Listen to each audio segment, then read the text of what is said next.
19.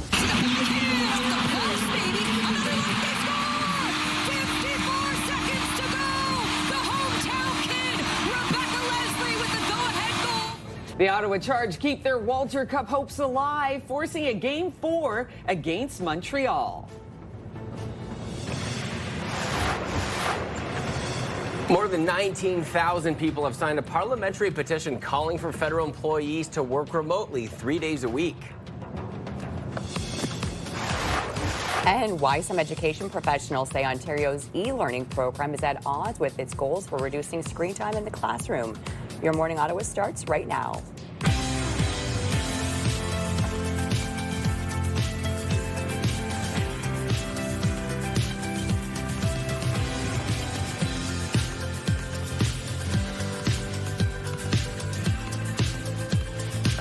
Good morning. Got a feeling it's going to be a beautiful day. Come on in. I'm Rosie Edna. Yeah, happy Tuesday, everybody. I'm Will Yellow. And I'm Melissa Lamb. I had to remind myself there a little bit, too. I was like, the nice May-long weekend, some beautiful days in the forecast. Yes. Hopefully, everyone got at least a little bit of that outside enjoyment.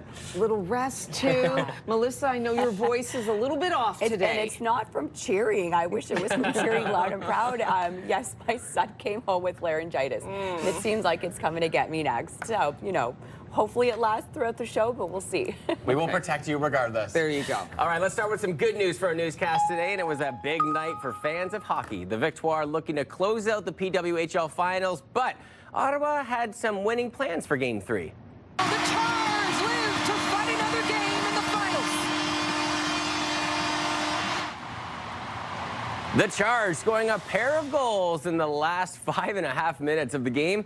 Final score was a nail-biter, 2-1. The teams will face off for Game 4 right here in the capital in their quest for the Walter Cup, which is on Wednesday at 7 p.m. More than 19,000 people have signed a parliamentary petition calling for federal employees to work remotely 3 days a week. The petition calls on the federal government to amend the Canada Labour Code to allow employees whose jobs are primarily computer-based to have the right to work from home a minimum of 3 days a week. The petition was launched weeks after the new return-to-office mandate calling on all federal employees to be in the office a minimum of 4 days a week unless told by departments. A deadly shooting rampage in California at the Islamic Center of San Diego is being investigated as a hate crime. It is extremely outrageous to target a place of worship. Our Islamic Center is a place of worship. People come to the Islamic Center to pray, to celebrate, to learn. 3 people were killed outside the Islamic Center of San Diego. Among them, a security guard for the center. Just a few blocks away, police say a landscaper was shot at but not injured. The mother of one of the suspects had warned authorities hours earlier that her son was armed and suicidal. She realized that she was missing weapons, multiple weapons. Her vehicle was missing. There are details that she was beginning to develop a bigger picture as to what she was dealing with, was conveying that to our folks, and we were trying to put that together and get out in front of this as quickly as we could. 2 teenage suspects were found in a vehicle stopped in the middle of a road nearby. Police say that they appear to have died from self-inflicted gunshot wounds. The Alberta Medical Association says another patient has died waiting for care at a hospital in Edmonton. The association, made up of physicians, residents, and medical students, say the patient arrived at the hospital in Edmonton last week and died several hours later in the waiting room. Alberta Health Services says it's investigating the death. The incident coming after a 44-year-old man died in another Edmonton hospital in December. He had been waiting for care for nearly 8 hours. More Canadians have reportedly been detained after Israeli forces intercepted at least 10 Gaza-bound flotilla vessels. A flotilla organizer now says 6 Canadians on board have been detained by the Israeli military. The vessels had set sail on Thursday from southern Turkey after earlier attempts to deliver aid to Gaza were intercepted by Israel in international waters. The flotilla group says Canadian participants had previously agreed to stage stage a hunger strike if detained by Israeli forces. Israel's foreign ministry is calling the flotilla a provocation, urging participants to change course and turn back immediately. A sign of the growing rift between Canada and the United States, the U.S. military says it's pressing pause on a long-standing advisory board for joint continental defense. In a post on social media, Elbridge Colby, a Pentagon official, accused Canada of failing, quote, to make credible progress on its defense commitments. The board was established in 1940 as an advisory forum for the U.S.-Canada bilateral defense cooperation. The move comes even as Prime Minister Mark Carney has significantly increased Canada's defense spending, pushing it past NATO targets. A U.S. jury ruled against Elon Musk in his lawsuit against OpenAI. The jury found the artificial intelligence company not liable to the world's richest person for having allegedly strayed from its original mission to benefit humanity. In a unanimous verdict, the Oakland court said Musk had brought his case too late. The trial that began on April 28th was seen as a critical moment for the future of OpenAI and artificial intelligence in general, both in how it should be used and who should benefit from it. One of the world's most iconic luxury brands transformed Midtown Manhattan into a runway, pulling off a debut that hopes will keep up with top of young mind fashionistas. Gucci's creative director debuted his Cruise fashion line in front of a packed audience in Times Square. Paris Hilton, supermodel Cindy Crawford, and football legend Tom Brady walked the runway. Gucci opened its first store outside Italy in New York City in 1953. I love this. I saw this all over my For You page on the weekend. It was even on my For You Yeah. page. Probably related to like Brady too. I saw the walk Yes. down. He was all business too, All walking in down black that. leather the and black- the sunglasses. Yeah. It's like an iconic fashion brand, but then you have these like iconic faces as also walking the fashion show. So Bring some more star power to the brand. Absolutely. To say Fashion Queen Rosie, what'd you think? Do you like those fits? I didn't see it all. I just saw right there. Yeah. And most of the time, it's for show, right? It's for that Yes. wow Right. factor, Runway. right? And they wowed. Yeah, okay. Absolutely. There it is. We got it. We wowed. absolutely.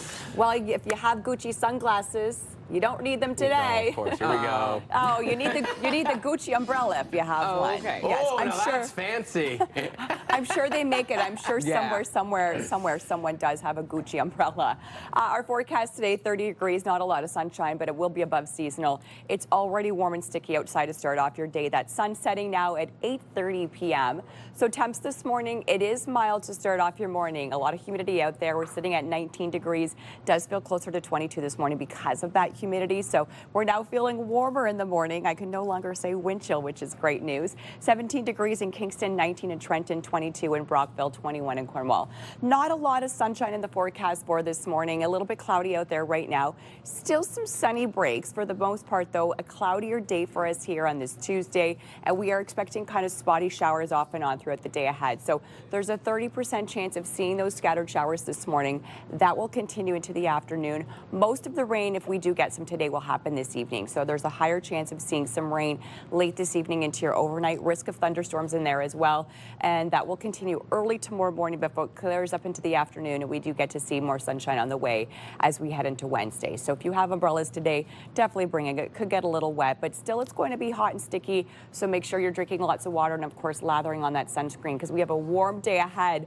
We're back into the orange and yellow colors on our background. That means it's going to be nice and warm today. 30 degrees is the daytime high for us here in the city today, so very, very hot and humid. 29 in Cornwall, Kemptville, 26 in the Valley, 27 in Bancroft is your daytime high for today, 26 in Petawawa, 29 over in Gatineau. So warm across the region today, way above seasonal. Averages around 20 degrees this time of the year. You'll see we'll be well below that today, but then temperatures drop back down to more seasonal-like conditions throughout the rest of the work week. 17 degrees is the low for tonight, and again, slim chance of those scattered showers kind of off and on, not a ton ton of sunshine for us today, but we will still see some sunny breaks then. If we do get that rain, mainly this evening into your overnight, early tomorrow morning, a few scattered showers as well, but clearing up into the afternoon. 21 is the high as we head into Wednesday. Slightly cooler for Thursday, but it'll be nice and sunny, which is great news. The sun sticking around to end off the work week. As we head into the weekend, temperatures back into those high teens. It looks a little bit cloudier and a little bit wet. Weather is brought to you by Manatic Tree. Complete tree care from start to stump. And on your roads this morning, no issues east to west. Traffic is smooth sailing. You can see the sun is up, which is great news. No major delays to report this morning.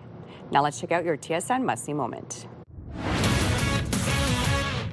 Adam Scully in the Sports Center newsroom with your must-see moment from Monday. And for it, let's head to Buffalo. Game 7 overtime between the Canadiens and Sabres. Midway through the first OT, Alex Newhook into the zone.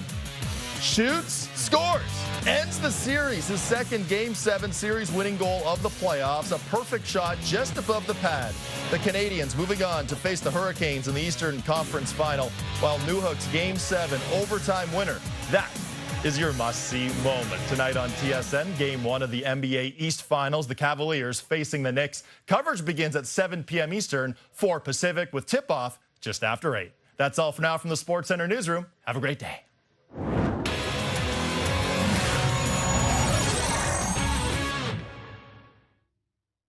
And coming up a little bit later on Your Morning Ottawa, why some education professionals say the province's e-learning program is at odds with the government's goal to reduce screen time in the classroom. More details on that coming up just a little bit later on. Let's take a peek outside through our Centennial Glass sky cam, shall we? And temperatures not feeling cool whatsoever, but a chance for some rainfall. And ooh, it's going to be a hot one. 30 degrees will be our daytime high value with some humidity on top of that. 6:11 on your Tuesday. We'll be right back.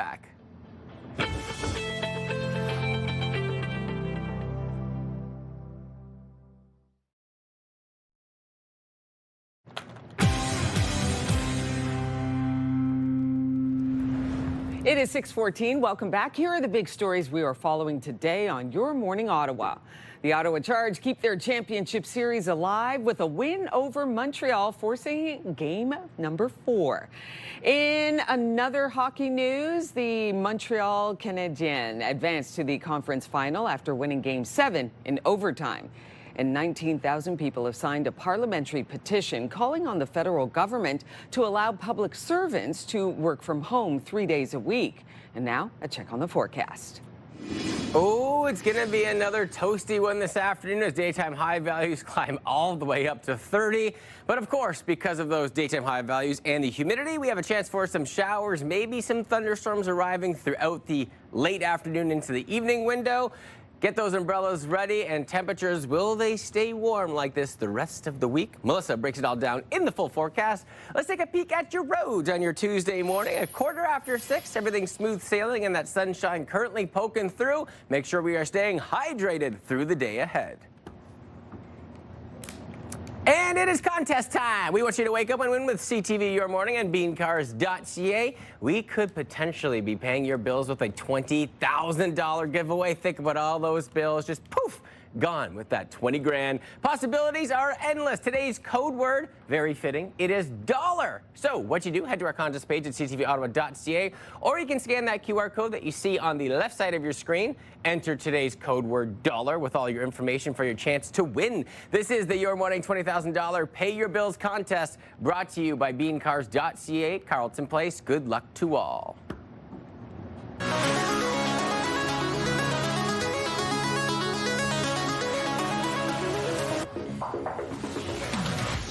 Some high school teachers in Ontario are calling on the province to scrap mandatory e-learning, saying that the current model hurts engagement in class. They also argue that it's inconsistent with the Education Ministry's push to cut down screen time. CTV's Rita Ismail reports.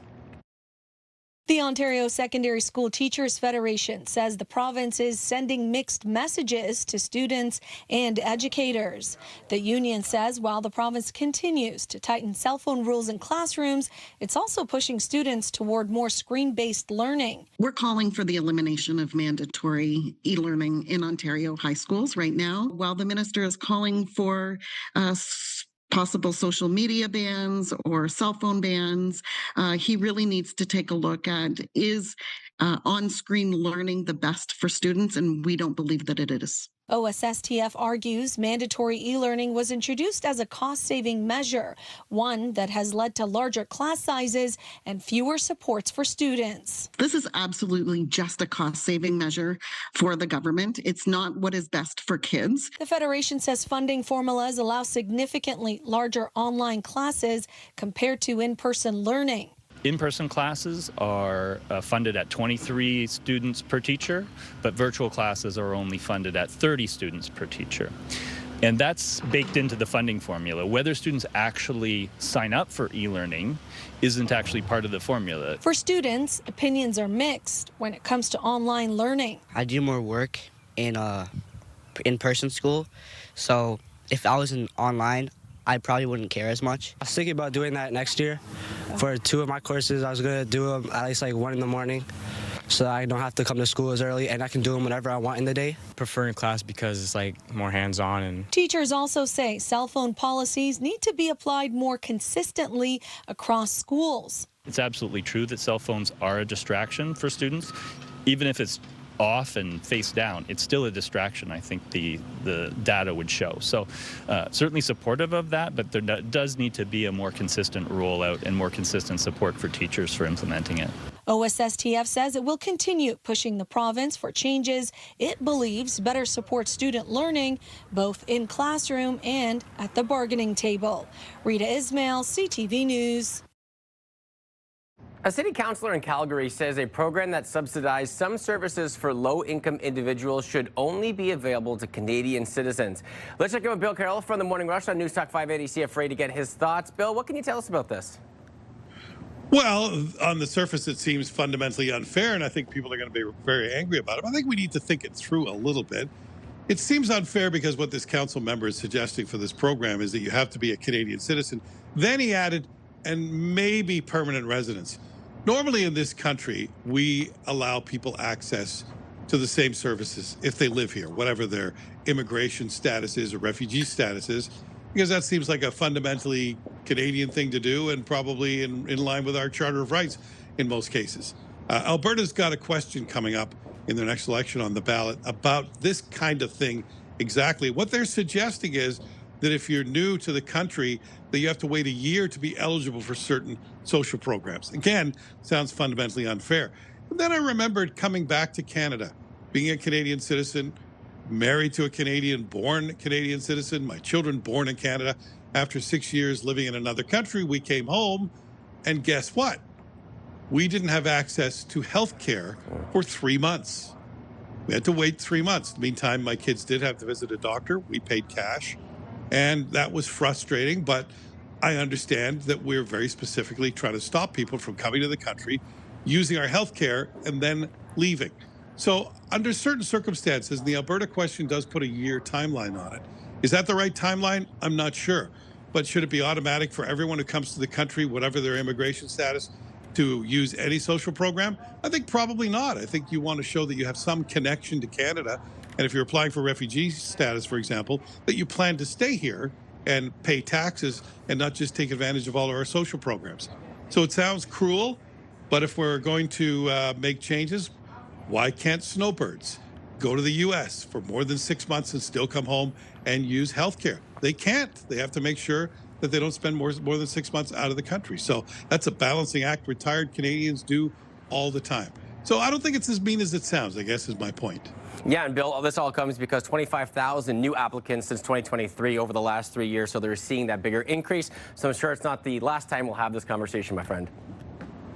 No, money is limited, and we have to spend it on people that we believe are contributing to the country or are actually in need. So we got to draw a line somewhere. Have a great rest of the day, guys. You as well, Bill. Hope you had a great weekend, my friend. And remember, you can listen to The Morning Rush with Bill Carroll on News Talk 580 CFRA weekdays from 6 till 10. We will take a peek outside through our Skycam on George Street, and it's going to be a toasty one today. Sunshine there for now, but maybe some rainfall with the temperatures potentially above 30 this afternoon. Stay with us, 6:21 on your Tuesday. We'll be right back.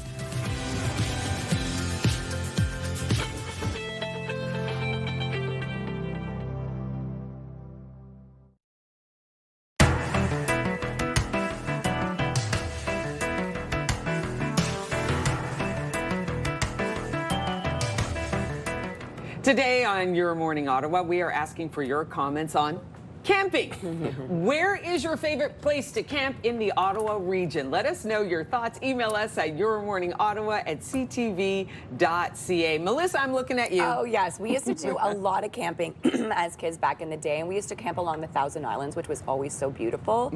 I must say, as a mom, I know my kids are eventually going to make me camp, and I'll go as long as I have a hard roof over my head. So I can't do the tent like I used to. Like, I don't know how I used to do that. I found as I get older, now I'm like, I don't like it being damp in there. I don't like the little critters everywhere. And I just feel more safe with a hard roof. I've watched too many horror films since I've been a child, so now I need a hard roof over my head. But yeah, eventually we'll take my kids camping, but maybe not this summer. Maybe we'll have to wait another year. I think that's fair too, because we grew up, like, I think we camped a little bit, but not that much. And we did lots of traveling to like our family, our great-grandparents, our grandparents' cottages over the course of the summer months. And I'm the same as you. I've tried car camping. I've tried backcountry camping. I've given them all a try, but it's just not for me. And I'm the same way. So I know that there's a bunch of beautiful areas around the Ottawa region, but I'm just not a camper at heart, and that's just the truth of it, Rosie. Yeah, my daughter asked me once, "Can we go camping?" I looked at her like, "What's that?"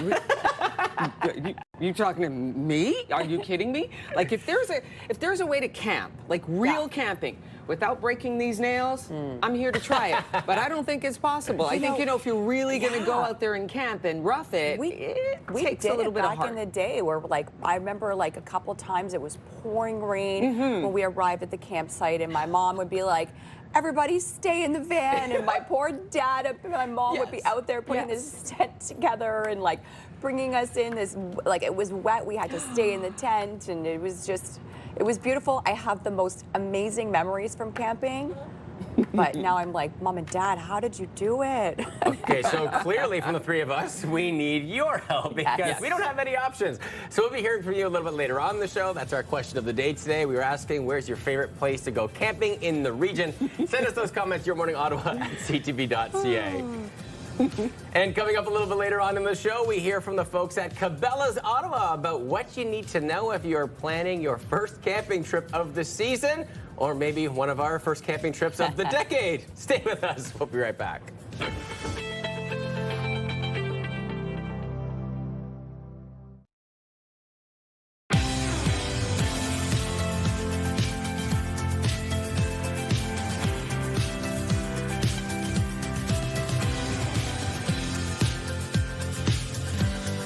Good morning at 6:30. Come on in. I'm Rosie Edda. I'm Will Aiello. And I'm Melissa Lamb. And yes, my voice a little groggy, but it's not from screaming, although I probably was screaming at the television at that Charge game last night. And Rosie, you were there, electric. It was incredible. So all three periods, for most of the three periods, no score. I was watching, I was into it. Then a little bit in the second period, because we have an early bedtime, I was feeling a little, Third period came around and it was like, boom, all of a sudden the energy just rose, the speed intensified, and then goal. Okay, Montreal Victoire, was feeling a little sad, and then the Charge come back with 2 goals, and it was unreal. It took a while, too, for that second goal to be actually validated. And so we're waiting. No, come on, 54 seconds left on the clock. You got to give it to them.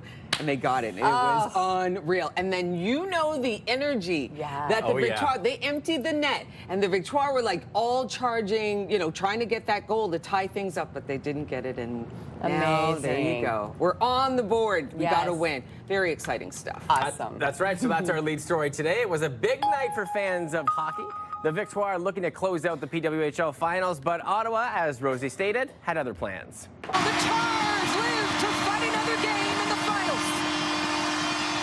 The Charge scoring a pair of goals in the last 5.5 minutes of the game, winning 2-1. The teams now will face off for Game 4 right here in the capital in their quest for the Walter Cup, 7 p.m. on Wednesday.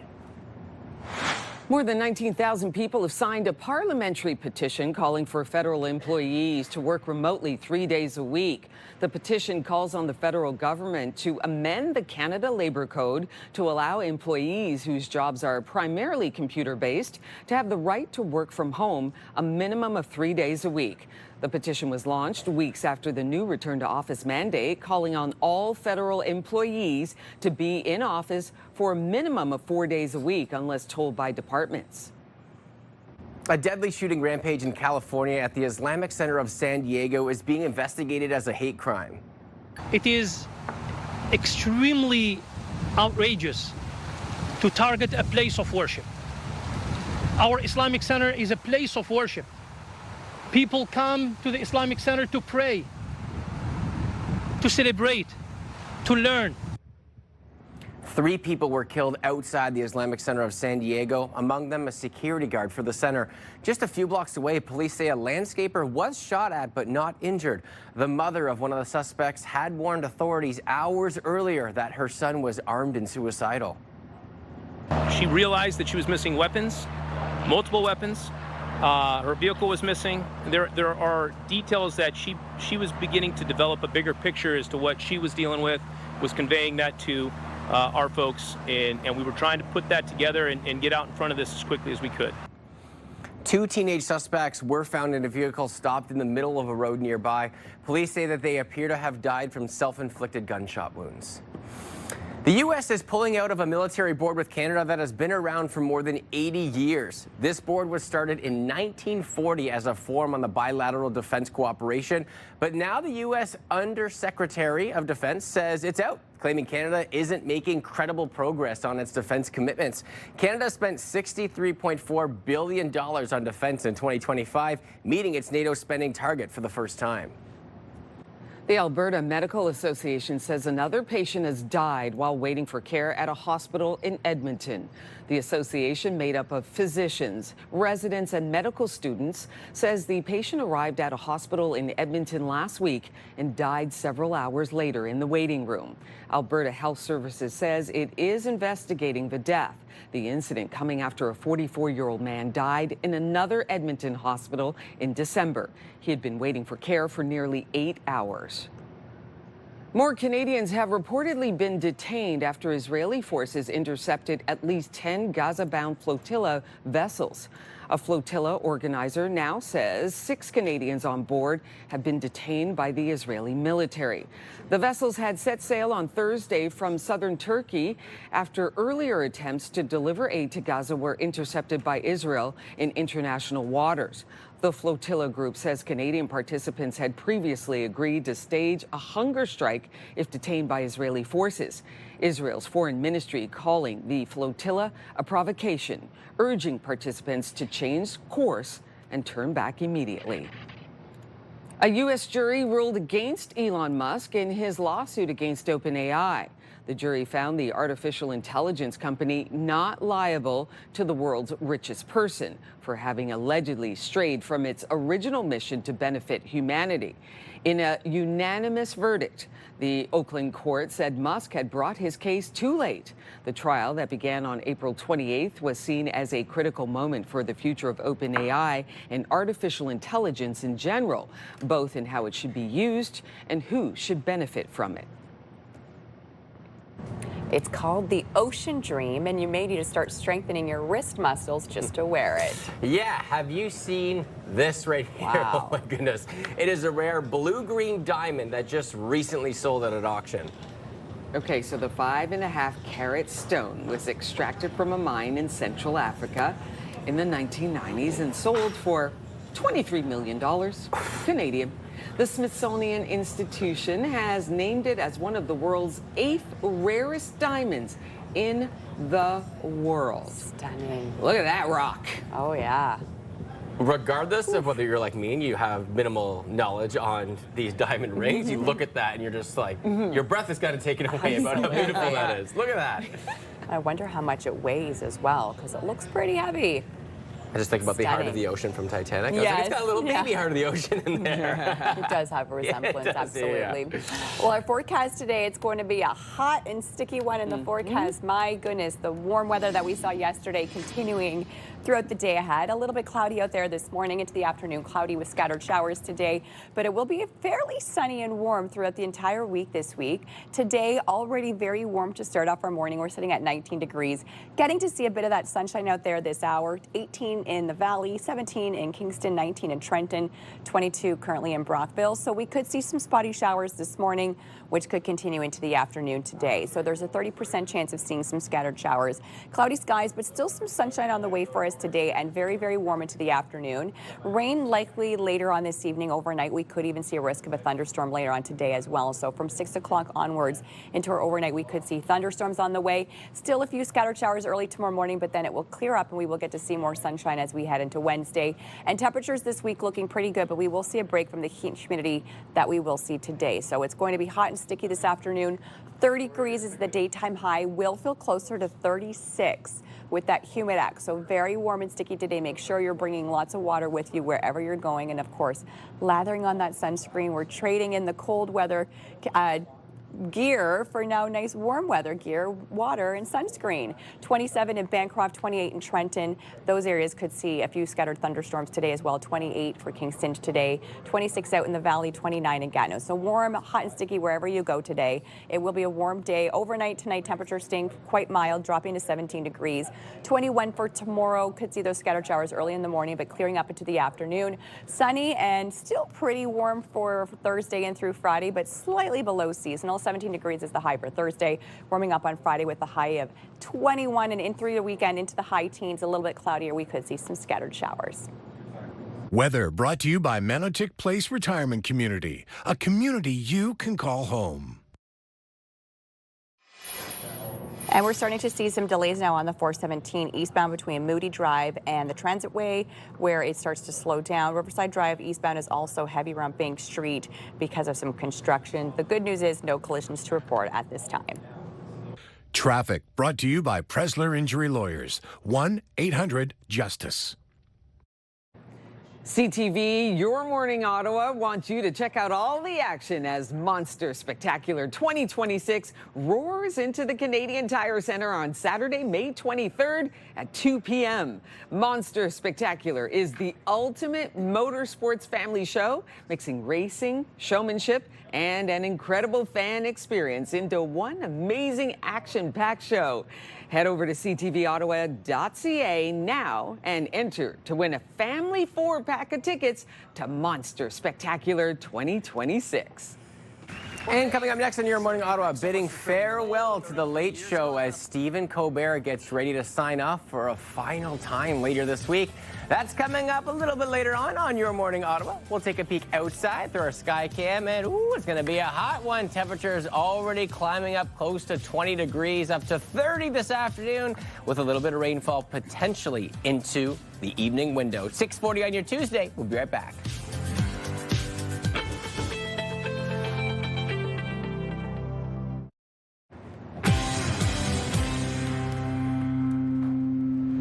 Welcome back, everybody. Here are some of the top stories that we're following today on Your Morning Ottawa. The Ottawa Charge keep their championship series alive with a win over Montreal, forcing game number 4. In other hockey news, the Montreal Canadiens advanced to the conference final after winning game 7 in overtime.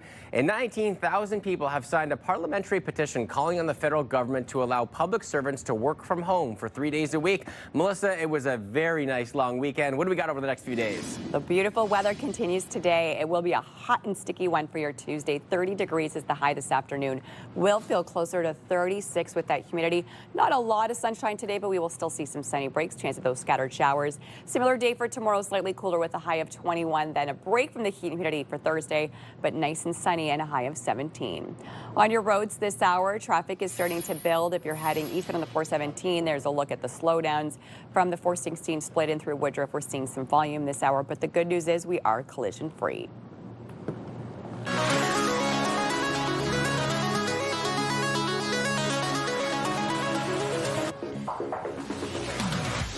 The Ottawa Charge live to fight another day, taking Game 3 of the Walter Cup Finals in front of a record home crowd ice, pushing the series against the Montreal Victoire to at least 4 games. CTV's Josh Morano has more. Another close, physical game between the Ottawa Charge and Montreal Victoire. Gotta say, my nerves are killing me. Game 3 deadlocked in the third until Haley Skimura breaks the ice, sneaking a rebound past Charge netminder Gwyneth Phillips, but soon after, Ottawa getting one back. A low shot, rebound,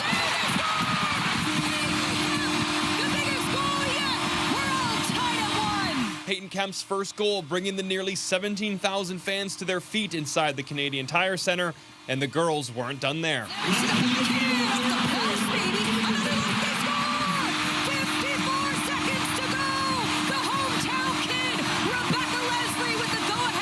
Ottawa's own Rebecca Leslie scoring the game winner as the Charge take Game 3 and keep their cup dreams alive. We hugged and then I thought we were crying. I know, we almost cried. I mean, I don't even have words.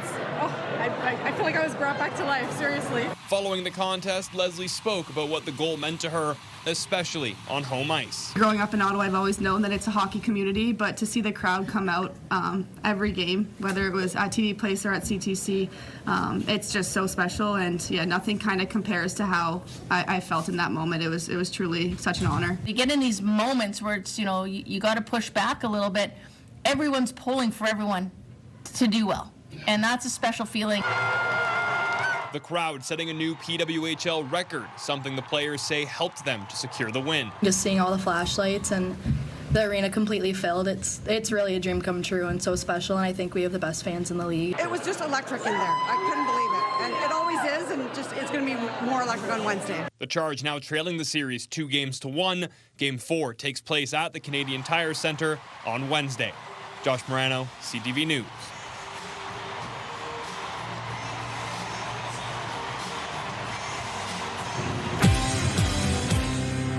Have goosebumps just watching that report. Absolutely incredible. Time now for our morning fix. And a giant new species of dinosaur discovered in Thailand is believed to be the largest ever found in Southeast Asia. It would have lived kind of spending most of its time just kind of browsing at the tops of trees. At its maximum size of 27 tons, it would have had very little to worry about in terms of predation. Researchers say the long-necked herbivore was about 27 meters long and weighed as much as 27 metric tons. That's longer than a blue whale and 3 times heavier than a T-Rex. It was identified from bones found at the edge of a pond 10 years ago. A dinosaur museum in Thailand is currently exhibiting the reconstruction model of it. Look at that. Wow. Anything that's bigger than a blue whale is beyond high school, because if you've ever seen the blue whale at the museum we have here in Ottawa, it is just, it's so enormous. much bigger than you think it is. Absolutely. Wild. Incredible. Well, over the years, we have covered our share of dog shows. It's now time to give cats their time. So 150 cats competed in this year's Cat Show Expo in Bulgaria. Judges come from all over the world to hand out prizes like Best in Show and Audience Favorite. Besides from a place to showcase cats, the expo is also a chance to learn about pet health, nutrition, and responsible breeding. Look at those little kitties. Cats getting their spotlight as well. Absolutely. Absolutely. It's time. It's time for them to get a little bit of the limelight. That's right. The dogs definitely overshadow the cats. Definitely take over. Absolutely. And this week marks the end of an era in late-night television as Stephen Colbert prepares to sign off from The Late Show on CBS for the final time. Well, Dave. Yes, sir. Hey, thanks so much for creating The Late Show 33 years ago. It's been a pleasure having you back to destroy some stuff. The pleasure is all mine. I enjoyed destroying stuff. It's great, great fun. Thank you for everything you've done for our country. Feeling is mutual, Dave. Thank you. Original host David Letterman joined Colbert at the Ed Sullivan Theater to bid farewell to the show, throwing furniture onto the CBS logo. Letterman started the franchise nearly 33 years ago, handing the reins over to Colbert in 2015. The show is set to air its final episode on Thursday.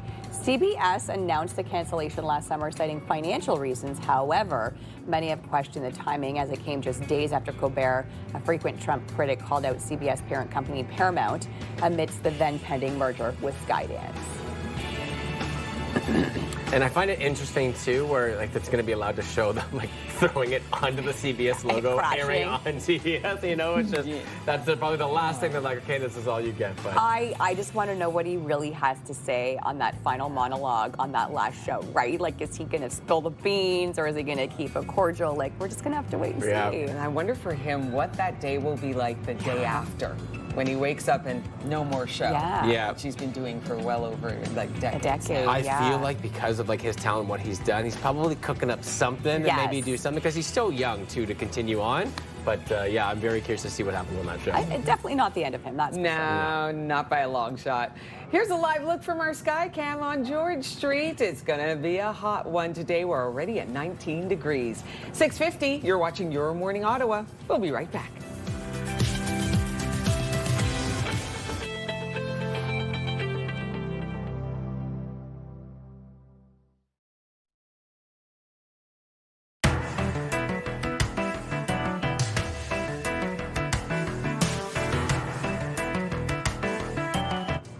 Coming up on 6:54, well, as the weather starts to heat up, folks are thinking about camping.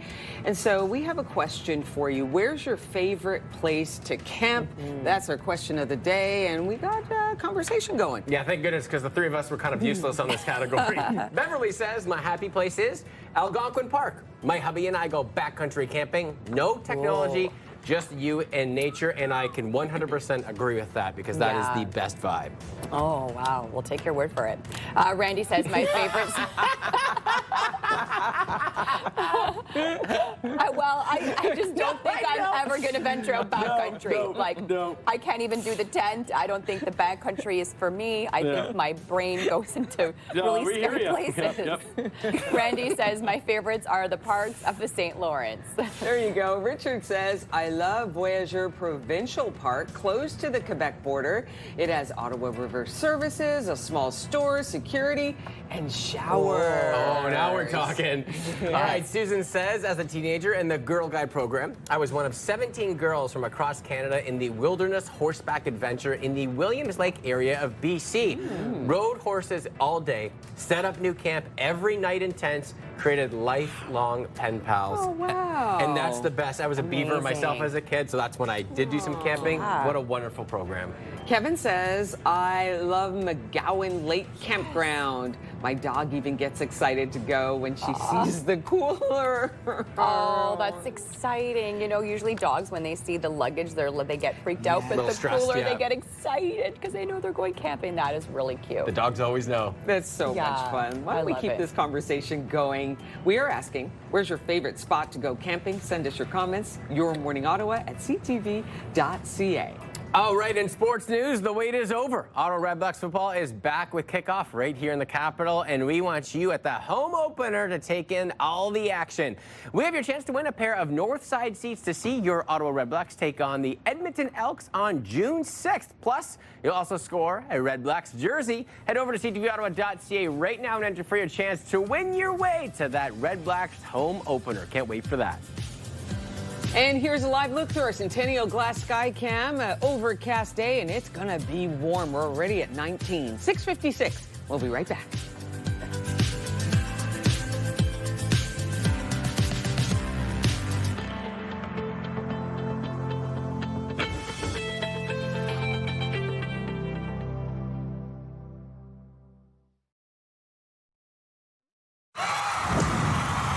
National Capital Region is jam-packed with incredible experiences you don't want to miss. Hey, it's Tanea Taylor, your iHeartRadio Weekender, powered by Barhaven Ford. Get the inside scoop on all the biggest and best events every Thursday, Friday, and Saturday on CTV, Move 100, Pure Country 94, TSN 1200, and News Talk 580 CFRA. iHeartRadio Weekenders is powered by Barhaven Ford. Take your weekend path. We've got the Bronco Sport for it.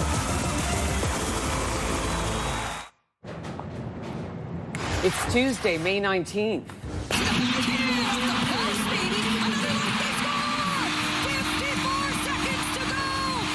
The Ottawa Charge keep their Walter Cup hopes alive, forcing a Game 4 against Montreal.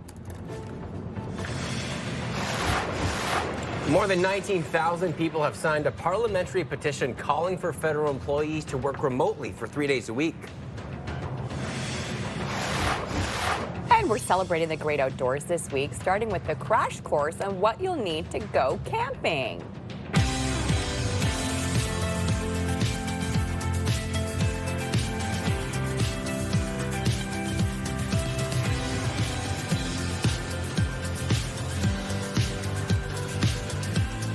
Just after 7 o'clock, come on in. I'm Rosie Edda. Yeah, happy Tuesday, everybody. I'm Willie Yellow. And I'm Melissa Lamb. Coming up just in a few minutes, I'm going to find out what apraxia of speech is. We're going to be speaking with Holly Taylor. She is one of the founders of Ottawa Apraxia of Speech, and we're going to be talking to her about a walk that's going to be happening quite soon to raise money for this foundation. Love that. Can't wait for more details on that coming up after our news and weather, and we're talking sports to kick things off. It was a big night for fans of hockey. The Victoire looking to close out the PWHL finals, but Ottawa had some winning plans of their own. The Tars live to fight another game in the finals. And it was a needed win. The Charge scoring a pair of goals in the last 5.5 minutes of the game. The final score was 2-1. The teams will face off for Game 4 right here in the capital in their quest for the Walter Cup. You can watch Wednesday on TSN. Puck drop is at 7 p.m. More than 19,000 people have signed a parliamentary petition calling for federal employees to work remotely 3 days a week. The petition calls on the federal government to amend the Canada Labour Code to allow employees whose jobs are primarily computer-based to have the right to work from home a minimum of 3 days a week. The petition was launched weeks after the new return to office mandate calling on all federal employees to be in the office for a minimum of 4 days a week unless told by departments. A deadly shooting rampage in California at the Islamic Center of San Diego is being investigated as a hate crime. It is extremely outrageous to target a place of worship. Our Islamic Center is a place of worship. People come to the Islamic Center to pray, to celebrate, to learn. 3 people were killed outside the Islamic Center of San Diego. Among them, a security guard for the center. And just a few blocks away, police say a landscaper was shot at but not injured. The mother of one of the suspects had warned authorities hours earlier that her son was armed and suicidal. She realized that she was missing weapons, multiple weapons. Her vehicle was missing. There are details that she was beginning to develop a bigger picture as to what she was dealing with, was conveying that to our folks, and we were trying to put that together and get out in front of this as quickly as we could. 2 teenage suspects were found in a vehicle stopped in the middle of a road nearby. Police say they appear to have died from self-inflicted gunshot wounds. The U.S. is pulling out of a military board with Canada that has been around for more than 80 years. This board was started in 1940 as a forum on bilateral defense cooperation, but now the U.S. Undersecretary of Defense says it's out, claiming Canada isn't making credible progress on its defense commitments. Canada spent $63.4 billion on defense in 2025, meeting its NATO spending target for the first time. The Alberta Medical Association says another patient has died while waiting for care at a hospital in Edmonton. The association, made up of physicians, residents, and medical students, says the patient arrived at a hospital in Edmonton last week and died several hours later in the waiting room. Alberta Health Services says it's investigating the death. The incident coming after a 44-year-old man died in another Edmonton hospital back in December. He had been waiting for care for nearly 8 hours. More Canadians have reportedly been detained after Israeli forces intercepted at least 10 Gaza-bound flotilla vessels. A flotilla organizer says 6 Canadians on board have been detained by the Israeli military. The vessels had set sail on Thursday from southern Turkey after earlier attempts to deliver aid to Gaza were intercepted by Israel in international waters. The flotilla group says Canadian participants had previously agreed to stage a hunger strike if detained by Israeli forces. Israel's foreign ministry is calling the flotilla a provocation, urging participants to change course and turn back immediately. Canada's defense minister will make an announcement today about the Canadian snowbirds as speculation grows over the future of the fleet. The worry here is that the gap might turn from a year or 2 years into 5, and then you lose that expertise, that culture of safety. David McGuinty will visit the home base of the Canadian Forces Snowbirds team in Moose Jaw. Minister McGuinty has said the team's aircraft fleet is approaching the end of its life. There are concerns that changing the fleet could keep the Snowbirds grounded for years. The Snowbirds were formed in 1971 and have performed at thousands of air shows. The Habs have pulled off another Game 7 win, this time beating the Sabres in overtime. And taken by Alexander Carrier. Headmans the puck. Shot. Score! The Habs jumped out to a 2-0 lead, but Buffalo chipped away until they tied it up in the third. Alex Newhook then came up big for the Habs, scoring 11 minutes into overtime. Habs won this one 3-2 in an absolute thriller. Newhook had also scored the winning goal in Game 7 against the Lightning in the last round. The annual Affordable Art Fair is now underway in Hong Kong. Yeah, this exhibition is always big for buyers with a range of budgets because it includes lots of different artworks all under one roof from more than 100 galleries around the world. The prices range from around $200 to more than $12,000, something for just about everyone.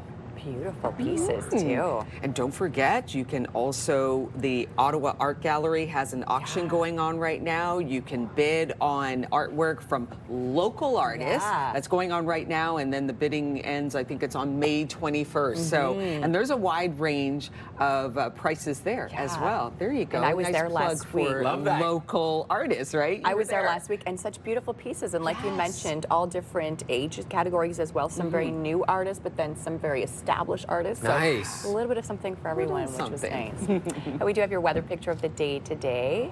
It's from the Tulip Festival over the weekend. Weather picture brought to you by Box Me Up. Moving, staging, renovating, just box me up. And we want to hear from you. We would love to see your weather pictures. Send them to us, weathershots@ctv.ca. Again, that's weathershots@ctv.ca. It will definitely be a hot and sticky one in the forecast for today. Temperatures way above seasonal, a high of 30 degrees this afternoon. That sun will set around 8:30 p.m. And even right now, temperatures very warm this morning. We're already sitting at 20 degrees. That's where we should be for these daytime highs, and we're already there early this morning. 18 in the valley, 14 in Kingston this hour, 22 out along the Seaway. So we could still see some spotty showers this morning into your afternoon. There's about a 30% chance of seeing those scattered showers for today. We could see more rain on the way for tonight and risk of thunderstorms overnight as well. Clearing up late tomorrow morning, though, and we will get to see more sunshine as we head into Wednesday. Still some sunshine for today, but overall it'll be a little bit cloudier with some sunny breaks into the day ahead, but very hot. 30 degrees is the daytime high. We'll feel closer to 36 with that humidity in the forecast today. 26 out in the valley, 27 in Bancroft, 28 in Trenton. Could see some scattered thunderstorms for today.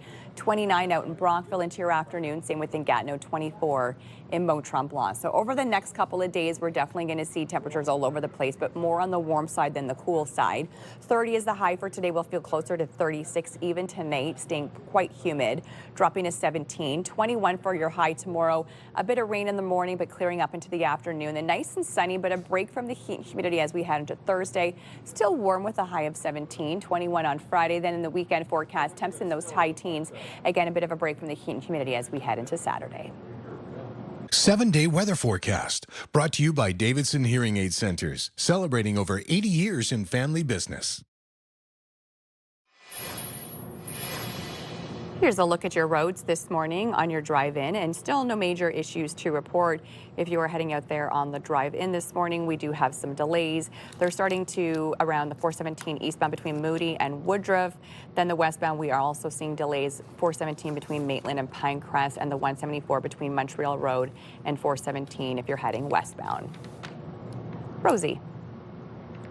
Thank you, Melissa. A community-based organization is coming together to raise awareness about childhood apraxia. And one of the founding members of this community-based organization is Holly Taylor. Good morning to you. Good morning. First off, what is childhood apraxia of speech? So that's a great question, and I'm sure a lot of viewers are asking the same thing because childhood apraxia of speech is still widely, misunderstood and unknown. So childhood apraxia of speech, which is oftentimes referred to as CAS, is a neurological speech disorder. So which affects how the brain signals movement for speech. So what does that mean, right? So we have to stop thinking about speech as coming from the mouth and coming from the brain, and that's that neurological component. So children with childhood apraxia of speech, they kind of have to go through a whole process in order to be able to speak. So for example, when they want to speak, they have to first come up with an idea. So, do you want to play? Then from there, they have to retrieve the words. So, do you want to play in their brain? And then they have to find each sound for each of the words. So, do, oo. Same thing for you, want to play. And then from there, they have to plan and program the movements for those words. So that means that they have to make sure their lips, their tongue, their mouth is all in the correct position. So for example, my daughter, who has CAS, she's been working on her middle L sounds. So for example, the word calendar, when she goes to say that word, she has to use her fingers and kind of cue underneath her jaw when she's saying it. Otherwise, her mouth is very open and the word becomes distorted. So from there, from that programming, eventually they should be able, the idea is that they would be able to speak and say, do you want to play? But I mean, that's a lot of steps for a child to go through. I mean, like I have difficulty following multi-step directions and, brush your teeth, brush your hair. I can't imagine, every time I want it to say something to have to go through that whole process. And if you miss a step in that process, you run the risk of not being understood or being frustrated. You and a team of other folks put together Ottawa Apraxia. Yes. This organization, family-led organization to help those who are dealing with it. And you've got a walk that's happening to raise funds. Tell us about that walk. Yeah, so this is 3 moms who started this organization, Fran Payton and Chantal St. Louis Malbeuf, and we are all moms of children with childhood apraxia speech. We also work closely with an SLP, Shauna Haight, and a walk to Ottawa isn't something new. For years we worked under an American organization. And we're very grateful for the legs it gave us to be able to start advocating for our children with CAS.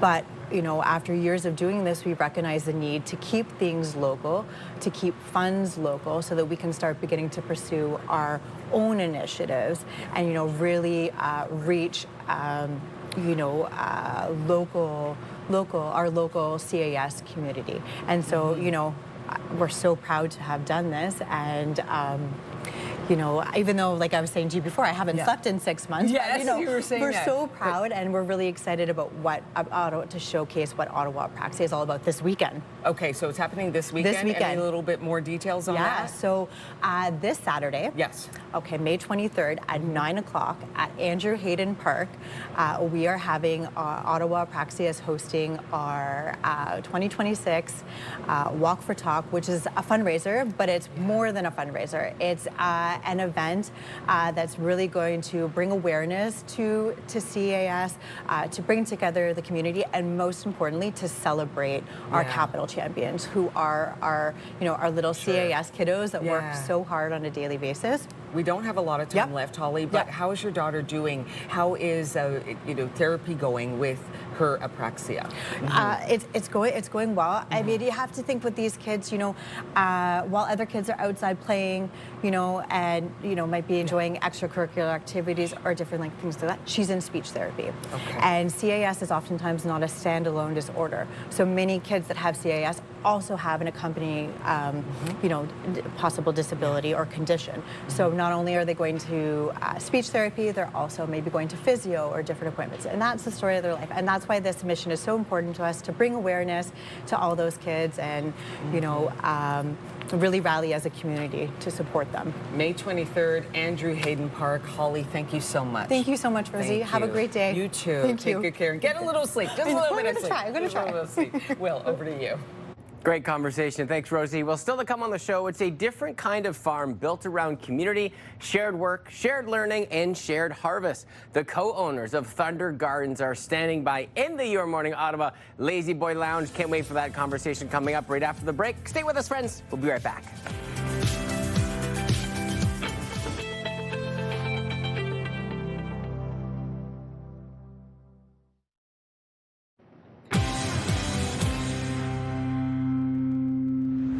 18 minutes after 7, here are the big stories happening today on Your Morning Ottawa.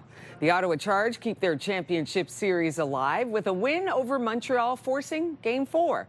In other hockey news, the Montreal Canadiens advanced to the conference final after winning Game 7 in overtime. And 19,000 people have signed a parliamentary petition calling on the federal government to allow public servants to work from home 3 days a week. And now, a check on the forecast. Hot and sticky into the afternoon, a high of 30 degrees later on this afternoon. There is a chance of those scattered showers into your day ahead. We'll feel closer to 36 today with the humidex and a risk of thunderstorms this evening and through your overnight. On your drive-in right now, we have delays 417 eastbound between Carling and Pinecrest. Westbound, there are delays 417 Moody and Pinecrest as well. Westbound, we're on the 174 between Orleans Boulevard and the 417. It's heavy. And West Hunt Club Road, we are seeing delays eastbound up through Hunt Club Road this hour.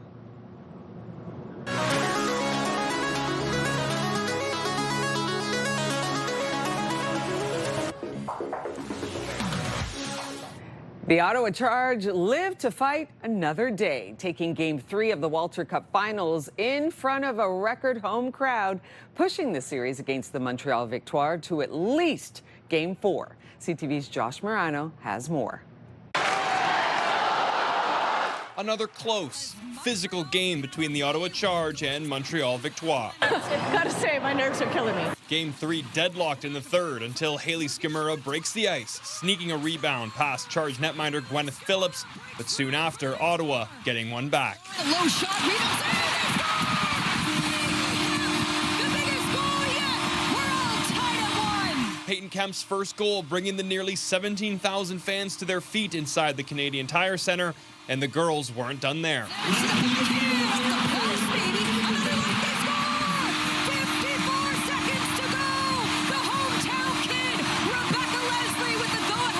Ottawa's own Rebecca Leslie scoring the game winner as the Charge take Game 3 and keep their cup dreams alive. We like hugged and then I thought we were crying. I know, we almost cried. I mean, I don't even have words. Oh, I feel like I was brought back to life, seriously. Following the contest, Leslie spoke about what the goal meant to her, especially on home ice. Growing up in Ottawa, I've always known that it's a hockey community, but to see the crowd come out every game, whether it was at TV Place or at CTC, it's just so special. And yeah, nothing kind of compares to how I felt in that moment. It was truly such an honor. You get in these moments where it's, you got to push back a little bit. Everyone's pulling for everyone to do well, and that's a special feeling. The crowd setting a new PWHL record, something the players say helped them to secure the win. Just seeing all the flashlights and the arena completely filled, it's really a dream come true and so special, and I think we have the best fans in the league. It was just electric in there. I couldn't believe it. And it always is, and just it's going to be more electric on Wednesday. The Charge now trailing the series 2-1. Game 4 takes place at the Canadian Tire Centre on Wednesday. Josh Morano, CTV News. Well, I got Jay and Candace here to talk about a regenerative community farm that has just grown a good amount of buzz, all for a wonderful reason. We're talking about Thunder Gardens. Good morning to the two of you. Morning. Morning, Will. So first of all, before we get into this, tell me a little bit about what sparked this idea and what Thunder Gardens is all about. Well, we started growing food for our family, and then our friends started to come, and they loved what we were doing. And every time someone came to the farm, we saw this joy and wonder and lots of curiosity about how these plants grow. So we decided that we wanted to open it up to the broader community and invite other people to come grow food with us. It's so wonderful too, and what kind of separates this a little bit from other farms that you would see, because it's a regenerative community and you're making sure that you are all doing things for the greater part of the planet, but also a great community aspect too. Yeah, I think that's really what we're growing is community and connection. People can rent a plot, a garden plot, and grow food on their own, or in a CSA you can essentially buy a part of a crop share, but here we're inviting people to come and grow with us, learn about growing, and connect as a community to share a harvest. I love that, and you have some examples here. So what are some of the things that you have here to kind of better describe what it is that you do? Well, we have all of our friends collect pots for us all year round so that we don't have to buy them and so that we can reuse them. So that's where you'll see the mishmash of pots. This is Swiss chard, and so it will grow up to be a really tall plant, a leafy green, delicious, sauteed with a little garlic. This is broccoli. It will be a very large plant that'll grow ahead of broccoli. This is a tomato plant, a pink tomato plant. And over here we have our cherry bomb peppers, and we started these all the way back in March. And we have also, this is a collard, and this is a kaleette, which is actually a cross between a Brussels sprout and a kale plant. So it grows these little small kaleettes. It's really great fried. I love it. It's so cool, and I love what you're doing too. And obviously, the community and your sponsors are a big part of what you're trying to build. 100%. Yeah. I mean, this started with finding out of another farm in Canada that I really loved their model, where they were doing the exact same thing. They were inviting community to grow food together, and I got inspired by that idea, so that we decided to open up this community farm this year. And we also have some partnerships with the Parkdale Food Center, where we're inviting the youth over to our farm to grow food, and the Youth Services Bureau as well. They're coming to our farm, and we're teaching young people as well how to grow food, so that they can provide for their families in the community. And I think that's so important too, because I feel like we've gotten away from that a little bit. The younger generation not really knowing maybe how to do some of these things, and you can do it right in your backyard or in the community. So walk me through a day. What does it look like for you from start to finish to grow and plant something like you have here? For sure. Well, we share all of the work. So other than preparing the garden beds, which are ready to grow, because today is our opening day, people are going to come in and we'll put the plants in the ground. We'll plant the seeds. Maybe on your shift you might need to weed. Maybe it's the shift that you need to water. Maybe you're going to mulch. Maybe you're going to harvest, split the harvest, do some pruning, all the things. Each shift will show what we need to do, and everybody will pull together and take care of it. I love that. You learn so much. Jay, what are you really trying to get across when you think about the community that you've built so far and look to the future of what you guys are trying to build? What do you hope the takeaway is? Well, I find a lot of people share that they're not able to grow food, and the takeaway is that when you work together, almost anything in life is accomplished. And that's what we're trying to build, is we want to get people growing food, but also we want them to feel like that they can do things, and when you do things together, it's always better. I love that too. And you know what's great about this too is that you get people in from the ground, the soil up, and then you can actually see all the work that they do. Jay and Candace, thank you so much for joining us today and talking about this. Thanks, Will. Thanks. All right, still to come on the show, we have much more, including did the Charge make it? Will they get to Game 4? And what does the rest of the week look like on the weather front? Melissa breaks it all down for us. Hey, it's garbage day in the Byward Market. Stay with us. We'll be right back.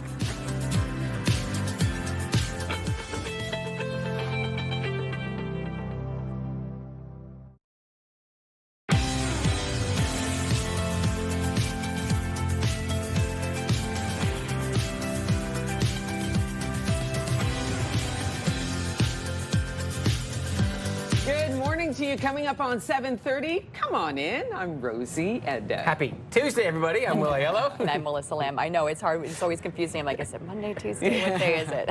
I love it when you feel like you can just sort of skip ahead. Absolutely. So here we are on Tuesday, and coming up in just a few minutes, we're taking a look at a beginner's guide to camping. I love it. Very, very excited about that. We have Cabela's Ottawa coming in and showing us how to do it, the different steps, how you can take the different steps and enjoy yourself in the great outdoors. And no, we're not talking about glamping, we're talking about camping. And the three of us are going to be taking those notes because we are all rookies in that category.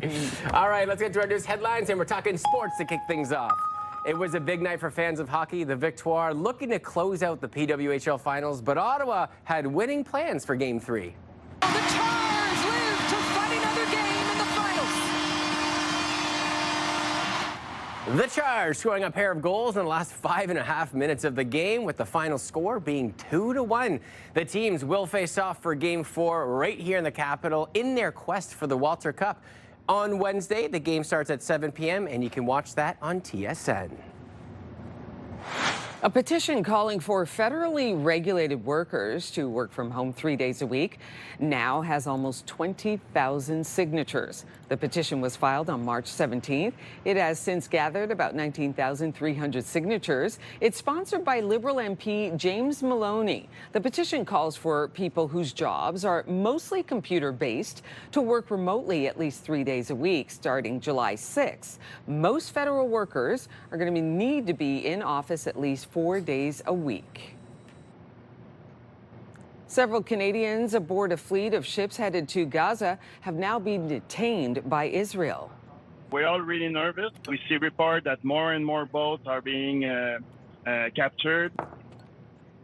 According to the Global Samud Flotilla organization, 11 Canadians have now been detained by Israeli forces. In all, there are 54 vessels with Canadians and other people on board. They say they are trying to draw attention to the Israeli blockade and the ongoing situation in Gaza. The group says the detained Canadians will now stage a hunger strike, hoping to push governments to do more to help. 3 men have been killed in a shooting at the largest mosque in San Diego. It is extremely outrageous to target a place of worship. Our Islamic Center is a place of worship. People come to the Islamic Center to pray, to celebrate, to learn. Police also say 2 teenage gunmen are also dead after taking their own lives. San Diego's police chief says they are now investigating the attack as a hate crime. Hours before the shooting, the mother of one of the suspects warned authorities that her son was armed and suicidal. The identities of the 3 victims have not been released, but among them was a security guard for the center. The U.S. is pulling out of a military board with Canada that has been around for more than 80 years. This board was started in 1940 as a forum on bilateral defense cooperation. But now the U.S. Undersecretary of Defense says it's out, claiming Canada isn't making credible progress on its defense commitments. Canada spent $63.4 billion on defense in 2025, meeting its NATO spending target for the first time. The Alberta Medical Association says another patient has died while waiting for care at a hospital in Edmonton.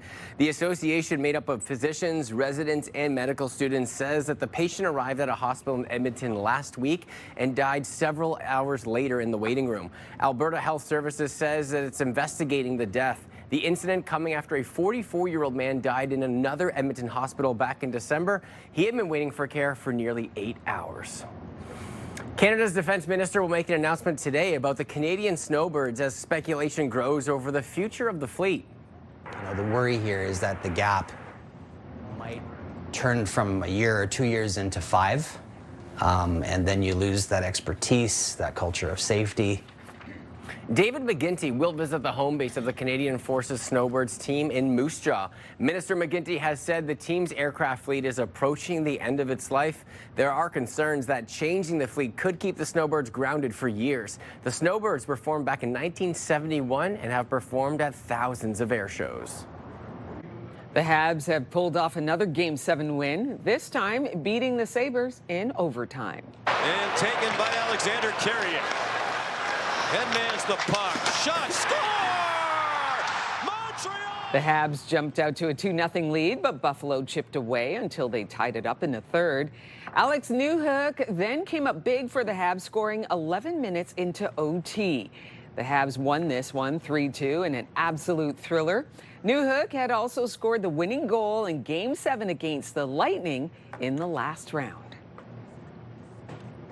Works by some of Canada's greatest artists are now on display in Winnipeg. Often you have to travel to see this sort of thing, and we have it here, available for Winnipeg, art enthusiasts to see. Each of the 89 pieces at the Mayberry Gallery is up for auction this month. The exhibit includes works by Norval Morceau and the group of 7 Maud Lewis, and it should end up being one of the highest value art sales in the city's history, with the pre-sale estimate around $1.5 million total. I think it might even get more. Yeah. Just might even go higher. Wouldn't be surprised to do something like that, right? If they're estimating that. Do you find too, Rosie, you're so engulfed in the art world, when they have those projections, it usually goes over, or is it under? I find that it usually does go over. And these are masters, like the group of 7, their work, it's highly coveted. So stand back, you never know. Somebody might just start shelling out some real big bucks. You heard it here first. Yeah. Our forecast today, it's going to be hot and sticky. I finally love that I get to say hot and sticky as opposed to cold and below seasonal. I'll take it. Still a little bit of a cloudy start to your morning. We could see some scattered showers into the afternoon, but overall this week is looking pretty sunny and pretty warm. Couple of spotty shower days, but that's okay. Could see those spotty showers today, and we're already sitting at 20 degrees to start off your morning. So very, very warm outside already this hour. Make sure you're drinking lots of water today and staying hydrated, because it will be hot and sticky this afternoon. Could still see those scattered showers kind of off and on throughout the day ahead. So a chance of some spotty showers in through your day ahead. Tonight, we could see a risk of thunderstorms. So we could see some active weather on the way later on this evening into your overnight. Clearing up early tomorrow morning and then into your day tomorrow. Spotty showers in the morning, but sunshine in through the afternoon. So similar to today, still nice and sunny out there right now. We will get to see some sunny breaks throughout the day ahead, but not super sunny. Still a little bit cloudy in the forecast for us this afternoon, but overall not a bad looking day and very, very warm as well. So you can see those spotty showers, chance of that throughout the afternoon. Temperatures reaching a high of 27 by 1 p.m. We'll reach that daytime high around 3-4 p.m. of 30 degrees. We'll feel closer to 36 with that humidex. So keep in mind it will be warm. It will be very humid today. 26 in the Valley, 27 in Bancroft, 28 in Trenton. Could see some active weather this afternoon. 29 out along the Seaway as well as in Montreal for today.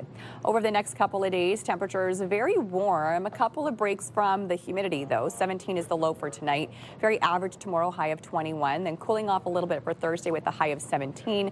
Sunny though Thursday and through Friday, a bit cloudier on Saturday with a high of 16. And as we take a look at the roads at this hour, nothing major to report. Already starting to lose a little bit of that sunshine, but as Melissa stated, it is going to be a hot and humid day. Leave yourself some extra time out on the roads, though. As of today, construction across the city from the 417 to Bank Street to Pinecrest and Greenbank, it's going to be slow over the days ahead. Traffic brought to you by Presler Injury Lawyers. 1-800-JUSTICE. All right, so the traffic's not great, so we got something to cheer you up. We want you to wake up and win with CTV Your Morning and beancars.ca. We could be paying those lengthy bills with a nice $20,000 giveaway. Maybe some bills, maybe some trinkets, whatever you want. That $20,000 is yours to do with as you please. Today's code word is dollar. So what you do, head over to our contest page at ctvottawa.ca or scan that QR code on the left side of your screen. Enter today's code word, which is dollar, with all your information for your chance to win. This is the Your Morning $20,000 Pay Your Bills contest, brought to you by beancars.ca, Carlton Place. Good luck to all. Melissa. Well, as more Canadians brace themselves for their mortgage renewals, what can we expect from the Bank of Canada in the coming months? Frank Napolitano is here to answer all of those questions and so much more in this week's Mortgage Minute. Good morning to you. Good morning. Okay, we're hearing this word, mortgage renewal cliff. Yeah. So let's talk about that and what that means. Basically, it's a lot of Canadians that took out their mortgages in 2021 where interest rates were at historic lows. So all of a sudden, you know, the big concern is this cliff that people are going to go from 1.89, 1.79 all the way up to 4.25%. So what's going to happen with people in their homes? Surprisingly, most people are more than comfortable renewing. They'd rather not renew it for 4.25. They'd rather be, but the payments don't double just because the interest rate doubles. The payments go up $200, $300, $400 a month. For many Canadians, luckily they've got some equity in there that, you know, if you're, you know, if that payment's already tight to begin with the low interest rate, and all of a sudden now you got to go up to 4, well then you can look at re-amortizing it for a little bit longer to keep those payments similar to what they are today. And what do we think the Bank of Canada is going to do in the coming months? We've seen obviously it kind of stabilize lately after a couple of cuts. What do you think is going to happen throughout the summer? Yeah, it feels like stable is the right answer. I think that we've got inflation report coming out, I think later on today. Likelihood going to be closer to 3%, but that's as a result of the oil prices, and that's the only thing that's really driving that number up. I think Bank of Canada is acknowledging the fact that the jobless numbers are up. Yeah. The GDP is pretty flat. We've got a CUSMA agreement that's, you know, that's hanging kind of July. So it feels like Bank of Canada is just going to sit on the sidelines for now. We're seeing new home sales kind of flat as well. Why do you think this is? Well, I think the uncertainty, I was at Queen's Park last Monday and we met with a number of MPPs and they promised and they delivered actually. They said that there would be some announcements last week and finally got passed, the bill got passed where the HST rebate is now in place. We're just finalizing some of the details because a lot of builders don't know how to put the contracts together and they put little asterisks there where if the HST rebate is not intact, then your price goes up kind of thing. So for financing purposes, we need to know what the purchase price is, and most Canadians qualify with the lower purchase price, not the higher. But it's a big, big ticket because if you're buying a $700,000 home, you're talking $90,000, $91,000 in rebates. All of a sudden, that $700,000 home is now $610,000. Much easier to qualify for $610,000, and your mortgage payment is way better with a $610,000 purchase price than it is a $700,000. So there is some incentive to look at a new home at this point. I think it's going to drive the market. The resale is another question, though. Like, so will first-time home buyers gravitate towards a new home instead of a resale because they can get this $70,000, $80,000, $90,000 rebate? Likely, but again, I mean, there's some good deals out there on the resale market. But then you have to sell realtors. probably the home that you're in order to get that other home as well. Yeah, if you're a second-time homeowner, for sure. But again, at that point, right, if you're looking at it and saying, wow, I'm going to get this huge 13% discount on a new home, and you're ready to make a move maybe in the next year or two, because, you know, if you buy from a builder today, the likelihood is you'll get it in 27, 28. So therefore, you're doing something proactively. Listen, there's one builder in Hamilton that came up with a great idea on a condo. It's going to take 4 years to build it. What they're doing is for young people that are having a hard time with the down payment, they're saying, just give us $1,000 a month for the next 4 years as your deposit. So it's kind of, again, we're going to start to see some creative ways to do some home sales moving forward. Absolutely. And for those whose mortgages are up for renewal in the coming months, how soon should they start looking? I would say 4 to 6 months, and you know, we can lock in rates for 4 months. Now, your lender that you're with likely won't lock in a rate for 4 months. So what I mean by that, if you're a 1.89, they might tell you, well, we can get you 4%, but you have to do it today, not 4 months from now. We won't hold it for 4 months. That's where you go to a mortgage broker, and a mortgage broker can then lock in a rate for you. And then we kind of play it by ear to see as we get closer. But, you know, the reason I say 6 months sometimes is it gives us a couple of months to be able to analyze what's going on and maybe prepare some people so that when they're ready to do the mortgage renewal, they're going to get their best rate possible. Also gives you some time to see that adjustment in terms of that how much that payment is going to go up. So it's not a shock when it happens and it starts tomorrow. You got that right, because for a lot of people, it's like, it's an eye-opener. It's like, our payment's going to be what? Like, we're just barely making it work right now. So thank you so much for joining us here today. Pleasure. Again, and you can head to mortgagebrokersottawa.com for more information. And coming up next on Your Morning Ottawa, if you want to get out in the wilderness and do a little bit of camping, but you're not sure how to get started, we have our friends from Cabela's joining us this morning to talk more about what you need to know for your first camping trip. We're kicking off our Great Outdoors Week here on Your Morning Ottawa. Here's a live look through our Centennial Glass sky cam this morning. Still a little bit of a cloudy start to your day, but warm outside, already sitting at 20 degrees, high of 30 into the afternoon.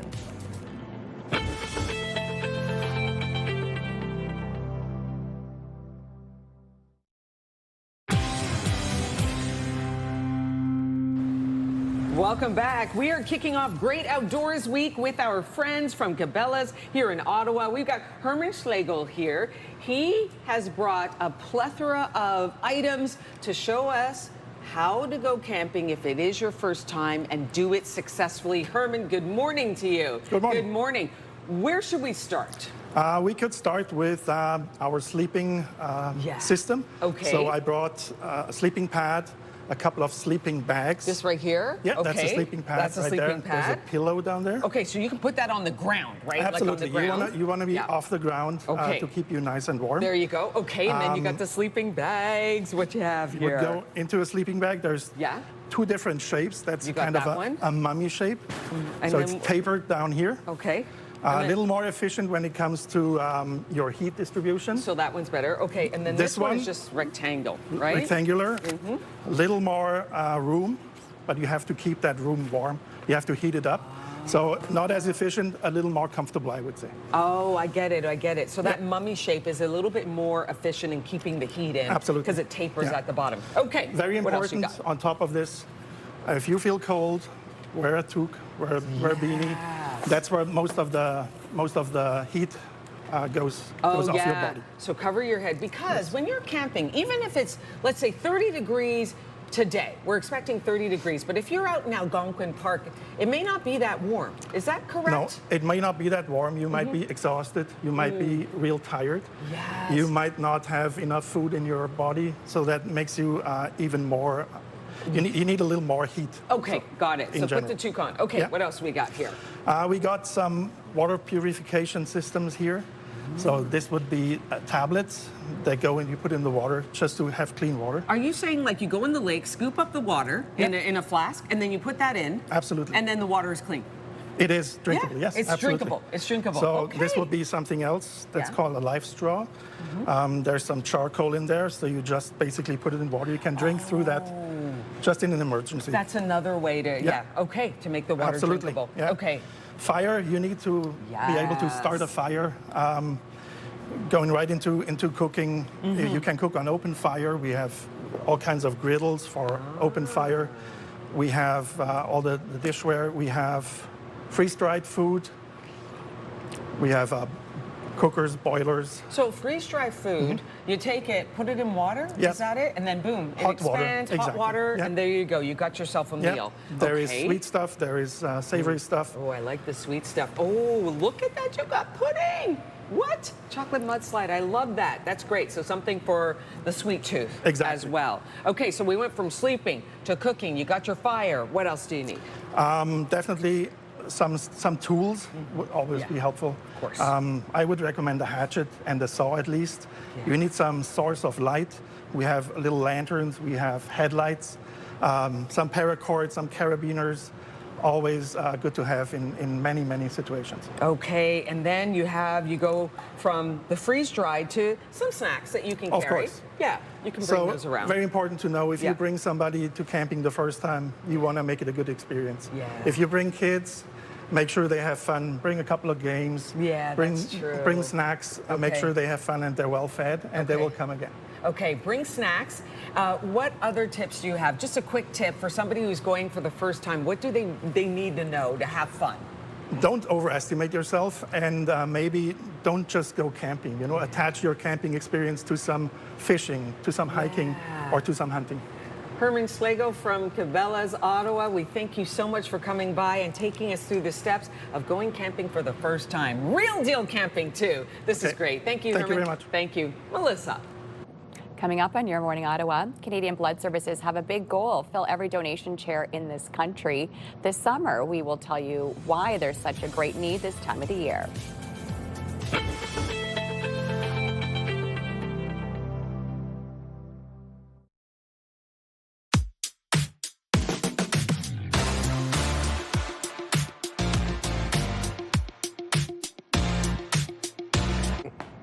Welcome back, everybody. It is milestone time, and we're going back to the future. We're going to start with Sunday. We have a happy 10th birthday to Colton. Love from Mima, Mom, Dad, his little brother Cameron, Grandma, and Nana T.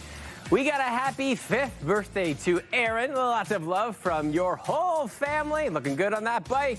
Happy 10th birthday to Thomas. Lots of love and best wishes for a safe run at the Tamarack Race Weekend. Oh, yeah. That's from Nana, Papa, Mom, Papa, your best friend, and little brother Edward. Happy birthday, Ben, on your double-digit 10th birthday. Lots of love for Mommy, Daddy, your sister Nora, and your sister Angelo. Happy birthday from all of us here at Your Morning Ottawa. If you have a milestone, celebrate it with us. Kids turning 13 or younger, 100 or more, or at wedding anniversaries 50 years or more, just email us, ottawa.milestones@ctv.ca, and we will share that with all of our viewers. Stay with us, friends. News headlines coming up in 4 minutes at 8 a.m.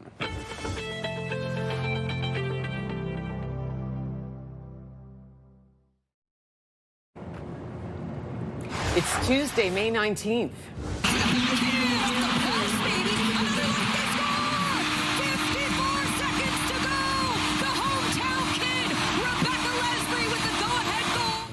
The Ottawa Charge keep their Walter Cup hopes alive, forcing a Game 4 against Montreal.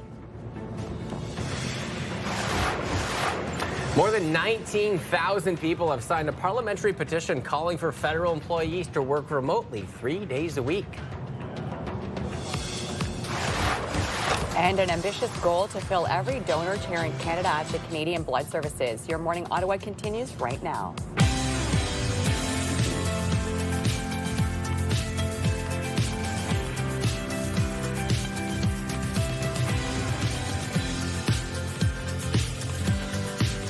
Good morning. I know it's going to be a great day. Thank you so much for joining us. I'm Rosie Edna. Happy Tuesday, everybody. I'm Willie Yellow. And I'm Melissa Lamb. And as you heard at the end of that story that Melissa was reading, you know, Canadian Blood Services is really looking for a push for blood donations, hoping to get those donors, especially as we move into the summer months where people get a little bit busy. Yeah, that's going to be great to have that discussion and find out when and where you can donate, because it's always needed. It definitely is. Yeah, more details on that coming up. We'll start with sports in our newscast this morning, and it was a big night for fans of hockey. The Victoire looking to close out the PWHL finals, but Ottawa had other plans in mind. The Tars live to fight another game in the finals. Rosie was there. She said it was electric in the stadium. The Chargers scoring a pair of goals in the last 5.5 minutes of the game. The final score was 2-1. The teams will face off for Game 4 right here in the capital in their quest for the Walter Cup on Wednesday. You can watch the game on TSN with puck drop at 7 p.m. A petition calling for federally regulated workers to work from home 3 days a week now has almost 20,000 signatures. The petition was filed on March 17th. It has since gathered about 19,300 signatures. It's sponsored by Liberal MP James Maloney. The petition calls for people whose jobs are mostly computer-based to work remotely at least 3 days a week. Starting July 6th, most federal workers will need to be in office at least 4 days a week. Several Canadians aboard a fleet of ships heading to Gaza have now been detained by Israel. We're all really nervous. We see reports that more and more boats are being captured. According to the Global Samud Flotilla organization, 11 Canadians have now been detained by Israeli forces. In all, there are 54 vessels with Canadians and other people on board.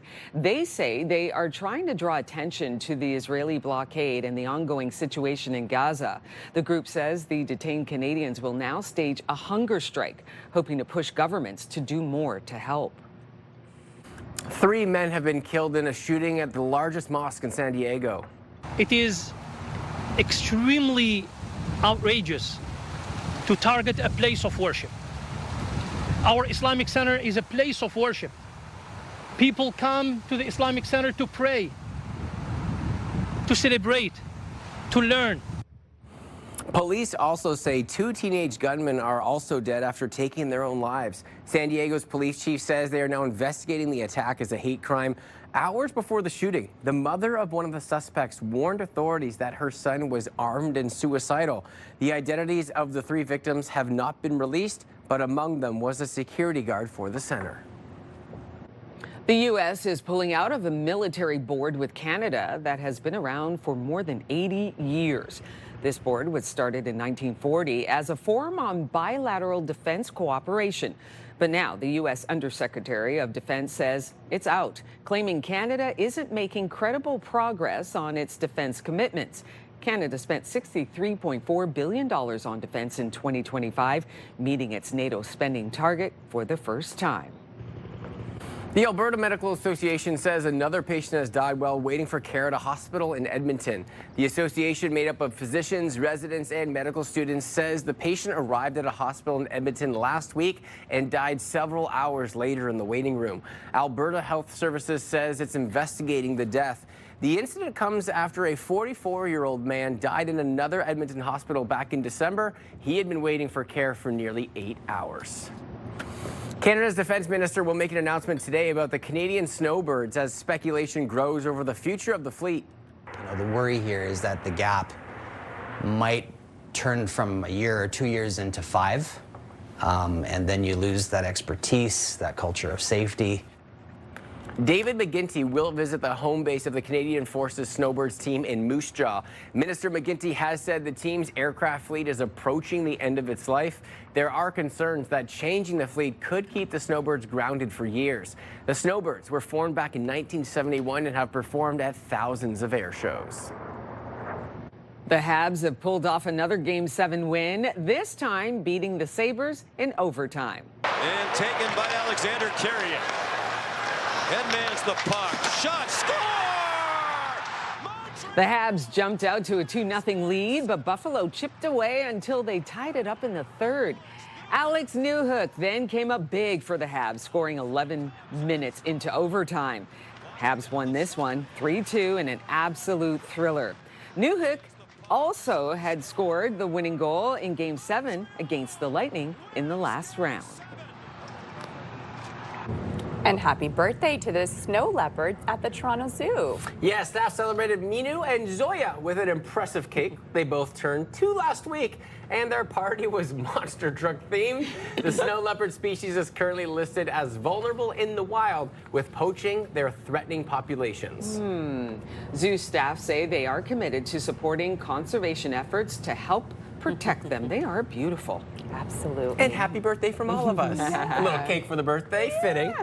Is that a meat cake I'm seeing? Yeah. Looks like it, eh? A meat cake? I know someone who would like that on their birthday. I was just going to say, I would enjoy that. Yeah, a little meat cereal for the B-Day.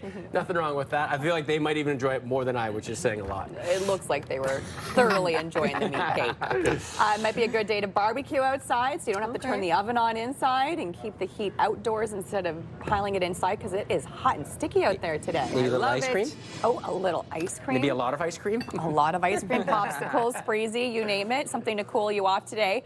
A hot one, 30 degrees is the high for this afternoon, so we will be well above average. The sun setting today, 8:30 p.m. and already very warm this morning. We're sitting at 20 degrees outside right now. It is quite humid out there as well. Getting to see that sunshine. We haven't seen any rain yet, but there is a chance of some spotty showers this morning into the afternoon, which will continue into through the evening. So likely more rain this evening. Risk of thunderstorms as well tonight, breaking up some of that humidity. Not nearly as hot and humid as we head into your day tomorrow. Some spotty showers tomorrow morning, but then it should break into the afternoon and we will make way for some sunshine. Temperatures into your day ahead, 30 degrees for us here in Ottawa, so that is well above seasonal. Will feel closer to 36 with the Humidex today, 26 in the Valley, 27 in Bancroft. Everybody kind of seeing mix of sun and cloud, chance of those spotty showers into your day ahead as well. 29 is the high over in Gatineau. So over the next couple of days, it won't be quite as hot throughout the rest of the week. 17 is the low for tonight, more average for tomorrow, a high of 21. Nice and sunny Thursday and through Friday, a little bit of a break from the heat and humidity. Not nearly as hot next weekend as well, 16 degrees for Saturday, 19 on Sunday. On your roads this morning, here's a live look at your traffic, and still no major issues, just your regular volume on this Tuesday. We are seeing some slowdowns right now if you're heading eastbound on the 417 between Eagleson and Woodruff. Westbound, there's also delays to 417 between Kirkwood and Pinecrest, also slowdowns Aviation Parkway and Main Street this hour. Well, Going to be a busy week out on the roads with all that construction starting to fire back up. Well, still to come on your Morning Ottawa, Canadian Blood Services is issuing an invitation to new donors. Fill every donation chair in this country this summer. We'll tell you why there's such a great need for this time of year. Our guest is standing by in the CTV Your Morning Ottawa Lazy Boy Lounge, nice and cozy, and a very important conversation coming up. If you want that, that is just after the break. Outside through our Centennial Glass Skycam, the sunshine from the get-go this morning already starting to lose it, but temperatures will be 8 degrees above what we normally see, so it's a hot one. Stay with us. We'll be right back.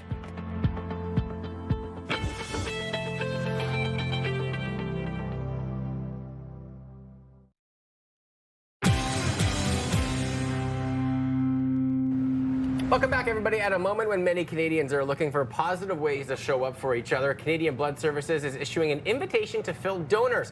Fill every donation chair in this country this summer. Here to tell us more about this is Jason Harnatunian from Canadian Blood Services. Good morning to you. Hi, Will. How are you? I'm so great. You know, I feel like this is such an important conversation. And, you know, I've done some work with Canadian Blood Services in the past, and the need continues to grow. Can you just first tell us about that standpoint and where we're at right now? Yeah, we are literally Canada's lifeline. So we touch across country, and we help people with both plasma and blood, as well as stem cell registry. The one thing about us is the job is never done. It's always a daily, weekly, monthly need, and we collect a lot of blood in all of our centers, but we also do plasma donations, which we are growing to as well. So definitely need everyone to come out and support continually, but we thank everyone that is within our donor base currently. I love that. And, you know, I want to get to this new initiative you have, but I want to first talk about the importance of donating. Can you speak, I mean, firsthand about the difference that this makes in people's lives? Yeah, I think it makes such a huge difference, and that's why I'm so blessed to be part of the organization. I think, obviously, on the recipient side, it literally saves someone's life or can help them through the process, and that is something that is extremely impactful. Obviously to the recipient and their family, but also to the donor. The donor gets a lot out of the experience as well, and that's what we just want to remind people is, you know, we'll give you a little break from the craziness of the day and the noise that we all have in our lives, and also how great it is to have your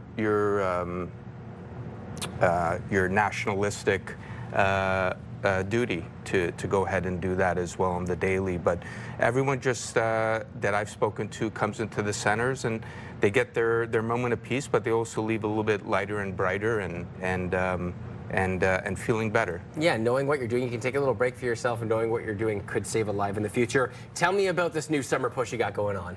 Yeah, I mean, it's what does it feel like, right, is really the theme to donate. And we do see that our need is throughout the year, but definitely in the summertime, we seem to wane a little bit in people coming out, just from the joys of the weather, obviously, and the break in people's year. But we have a big push at all our centers, at all our mobile centers as well, and we just encourage everyone to go onto blood.ca, our website, or download our app, or call 1-888-2-DONATE and see what's happening in their area directly close to them. Yeah, and you're looking to fill each and every donor. How does that goal look?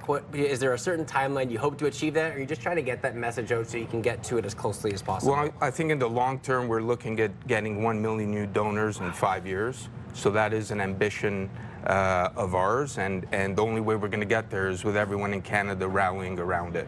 This is truly for Canada in Canada. And then, you know, looking a little bit closer in, zooming into the summer and the rest of the year, we're literally trying to make sure that you know, we're at a full capacity. And really, the only way we're going to get there is with the community involved across Canada. And right here in Ottawa, I know that the city can rally locally as well. Yeah, I couldn't agree more. And, you know, unfortunately, a lot of these situations, maybe you start donating after it hits close to home, and we're trying to get it to a point where you're donating before you get into that situation. Really important conversation. Jason from Canadian Blood Services, really appreciate your time this morning. Thank you. Get donating throughout the summer months. Let's take a peek outside, shall we? Because it might be the perfect day to do a little donating. Temperatures 30 degrees, humidity feeling even hotter than that. So nice inside day staying with some AC. 8:15 on your Tuesday. Much more to come. We'll be right back.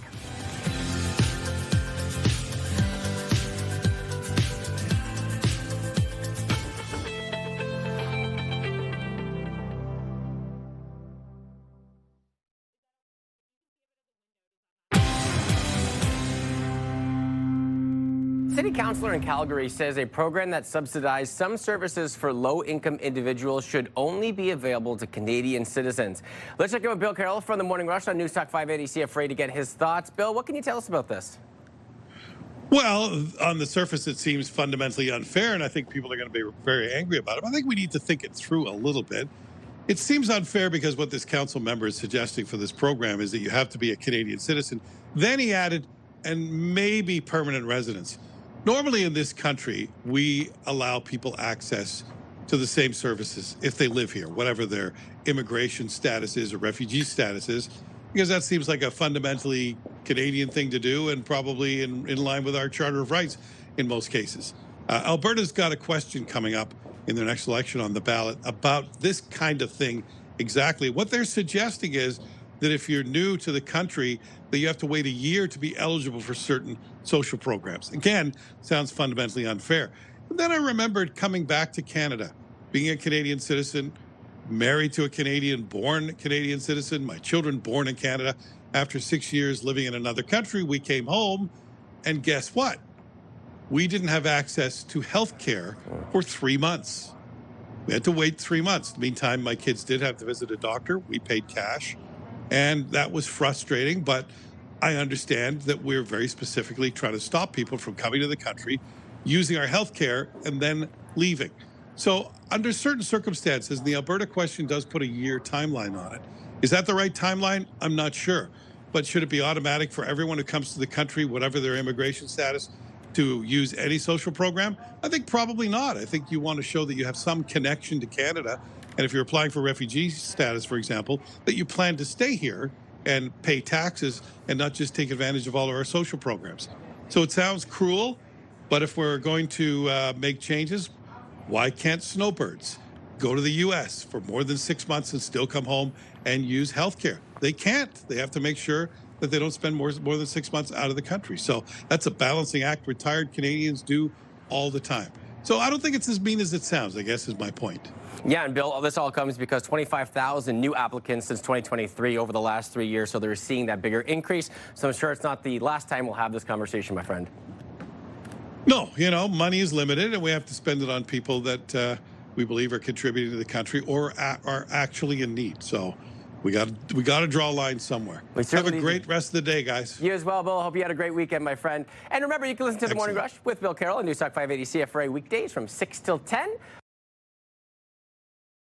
An Ottawa family is sharing their story after their son Winston was diagnosed with juvenile idiopathic arthritis, losing his ability to walk and crawl before finally receiving a diagnosis.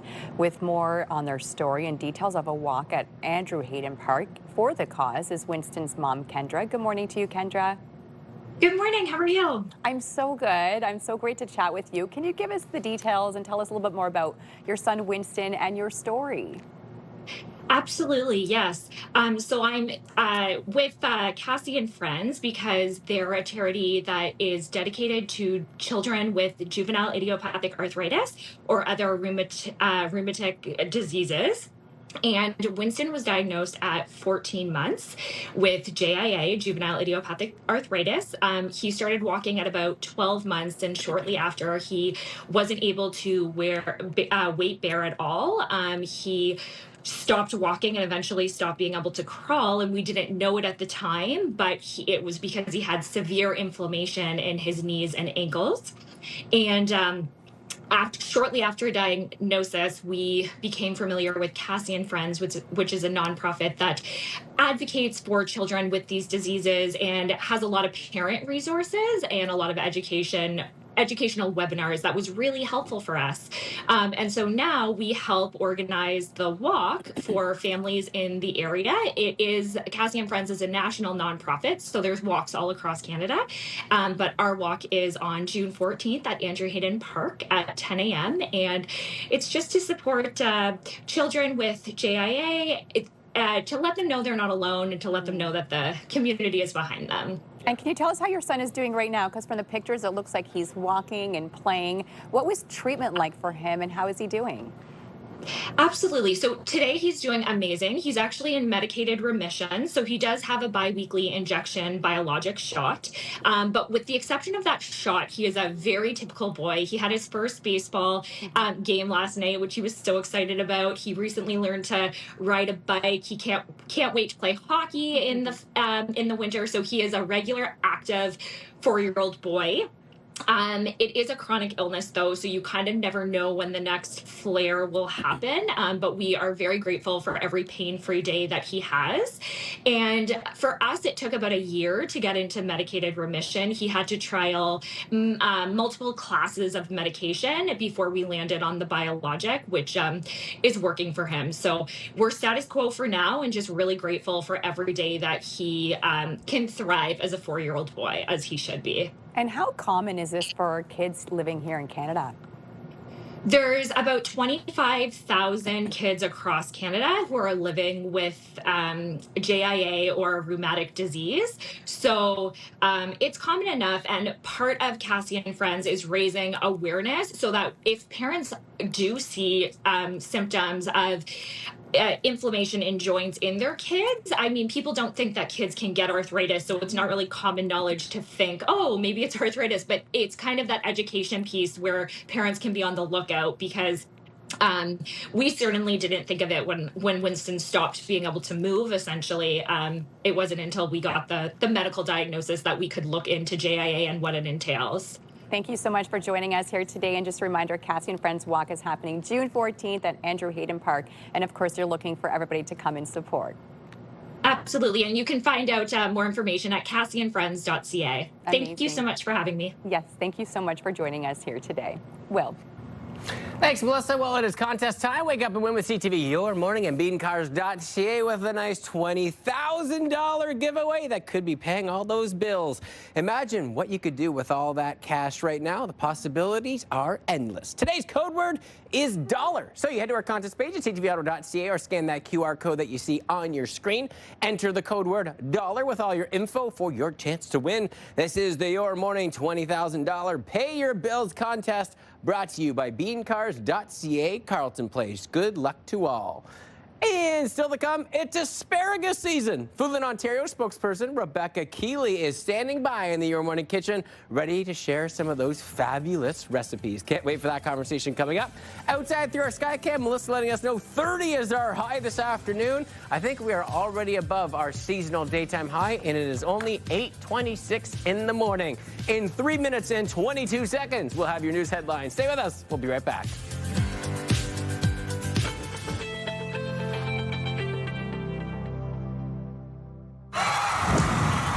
The National Capital Region is jam-packed with incredible experiences you don't want to miss. Hey, it's Tanea Taylor, your iHeartRadio Weekender, powered by Barhaven Ford. Get the inside scoop on all the biggest and best events every Thursday, Friday, and Saturday on CTV, Move 100, Pure Country 94, TSN 1200, and News Talk 580 CFRA. iHeartRadio Weekenders is powered by Barhaven Ford. Take your weekend path. We've got the Bronco Sport for it.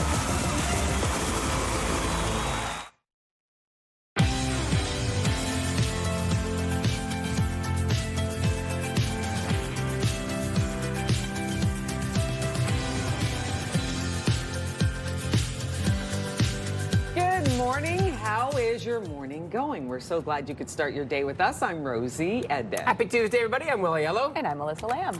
I was going to say, coming up shortly, you're going to be talking about... Did you hear me? I took that breath in. You're going to be talking about something that I actually personally, and I'm okay outing this, I'm not a big fan of. I love peas, but asparagus and how we can use that. Yeah, 'tis the season. I walked by Rebecca Keeley. She's setting up in the Your Morning Kitchen. And the asparagus, they're huge. Yeah. So it's in season. She's got some great recipes. Might even convert you. Okay, that's coming up. Okay, I was going to say, maybe you can get me to conform to the asparagus given the recipes you'll have. A little taste. All right. Let's talk sports news and our news headlines today. It was a big night for fans of hockey.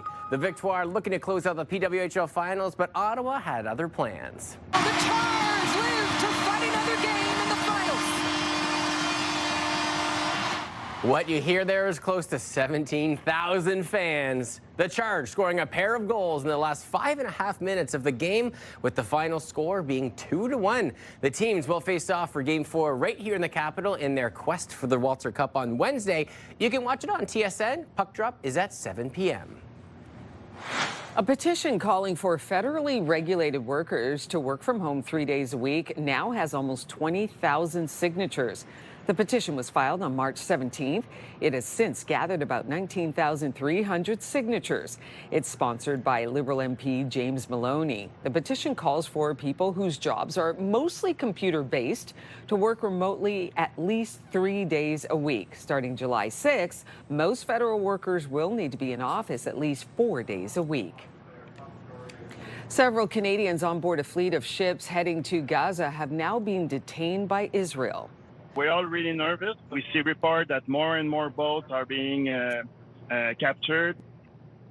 According to the Global Samud Flotilla Organization, 11 Canadians have now been detained by Israeli forces. In all, there are 54 vessels with Canadians and other people on board. They say they are trying to draw attention to the Israeli blockade and the ongoing situation in Gaza. The group says the detained Canadians will now stage a hunger strike, hoping to push governments to do more to help. 3 men have been killed in a shooting at the largest mosque in San Diego. It is extremely outrageous to target a place of worship. Our Islamic Center is a place of worship. People come to the Islamic Center to pray, to celebrate, to learn. Police also say 2 teenage gunmen are also dead after taking their own lives. San Diego's police chief says that they are now investigating the attack as a hate crime. Hours before the shooting, the mother of one of the suspects warned authorities that her son was armed and suicidal. The identities of the 3 victims have not been released, but among them was a security guard for the center. The U.S. is pulling out of a military board with Canada that has been around for more than 80 years. This board was started in 1940 as a forum on bilateral defense cooperation. But now the U.S. Undersecretary of Defense says it's out, claiming Canada isn't making credible progress on its defense commitments. Canada spent $63.4 billion on defense in 2025, meeting its NATO spending target for the first time. The Alberta Medical Association says another patient has died while waiting for care at a hospital in Edmonton. The association, made up of physicians, residents, and medical students, says the patient arrived at a hospital in Edmonton last week and died several hours later in the waiting room. Alberta Health Services says it's investigating the death.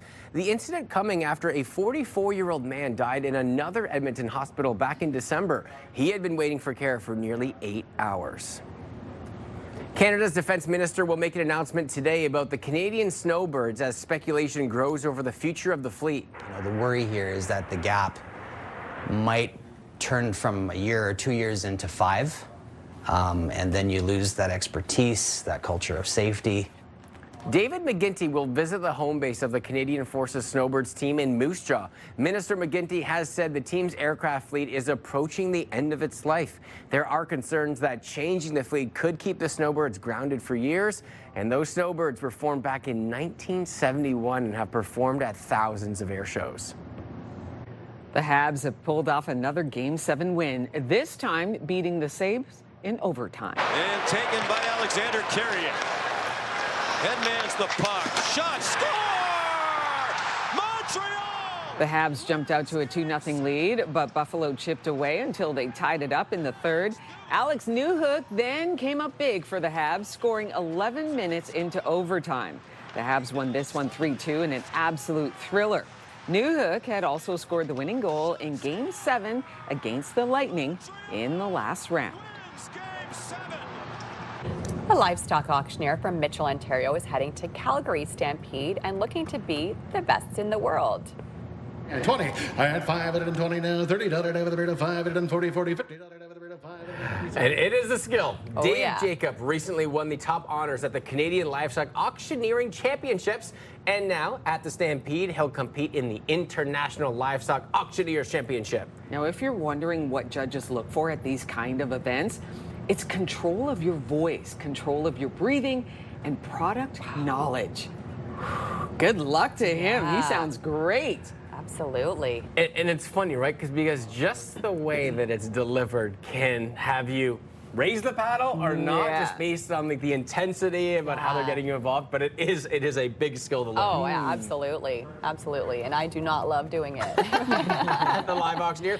You know what's funny? I'm not a huge fan of doing it myself either. Yeah. Like the live auctions. Yeah. I'm obviously have lots of energy, but that's a different world. It's so hard. It's such a skill set, like you said. So Yeah. I always have appreciation when you hear them because I'm like, that is hard to do. Oh, yeah. Our forecast today is going to be nice and warm and sunny into the afternoon and quite humid as well. Still a little bit cloudy out there, but we're seeing some sunny breaks. Could see some spotty showers throughout the day ahead as well, especially later on this evening and through our overnight. Temperatures have warmed up. We're sitting at 21 degrees right now, so a very warm start to your Tuesday. 14 in Kingston, 21 in Brockville currently, 21 out in Montreal. So already where our daytime high should be, that's where we're sitting already this morning. In our skies right now, still a little bit cloudy, but seeing some sunshine.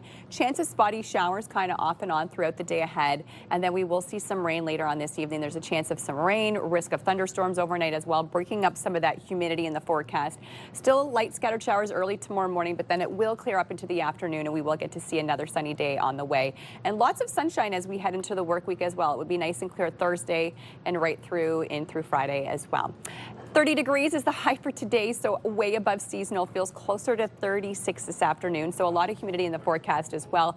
26 is the high in Pembroke, 27 in Bancroft, 29 in Cornwall today, so some very warm weather on the way. 29 as well in Gatineau and over in Montreal. So over the next couple of days, bit of a break from the humidity as we head into tomorrow. Not as hot, more seasonal. 17 is the low for tonight, 21 for tomorrow. Nice and sunny Thursday and through Friday. Then the weekend forecast a little bit cloudier, a little bit cooler for Saturday, but warming up on Sunday. On your roads this morning, here's a look at your drive in. So far, so good. Just dealing with your regular volume, and it is quite heavy east to west. We're getting reports of traffic lights being out on Hunt Club Road east of Riverside. We do actually have a collision new this morning eastbound of the 417 right before the 416 split and Holly Acres. You could see it slowdowns because of this. Delays 417 eastbound at Moody and the Transit Way, and the westbound we're seeing delays 417 between Island Park and Pinecrest.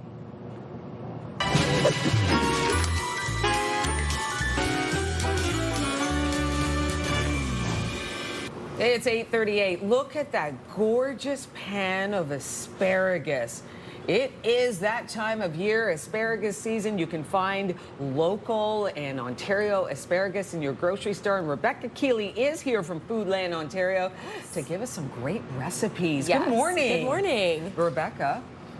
Okay, the aroma is just amazing. What do you have It is amazing. here? So this is part of the first recipe I'm going to show you, Okay. which is egg and asparagus burritos.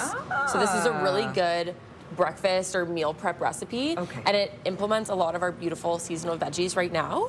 So basically what I've got started here is some chopped up Ontario asparagus, an Ontario onion, and an Ontario red pepper. And I've cooked this for about 3 to 5 minutes until it's softer and cooked through. Okay, 3 to 5 minutes roughly. Yes. Yeah, and I see how you chopped up the asparagus as well. Exactly, That's yeah. lovely. Yeah, and then we're gonna add some eggs to it. So we're gonna do like a little scramble with these veggies, and we're gonna use this as a filling for our burritos. So what I've got here is 6 Ontario eggs that I've given a little bit of a whisk. And then I'm gonna add some oregano, some chili, and then some salt, pepper, and cumin, and then give this a stir.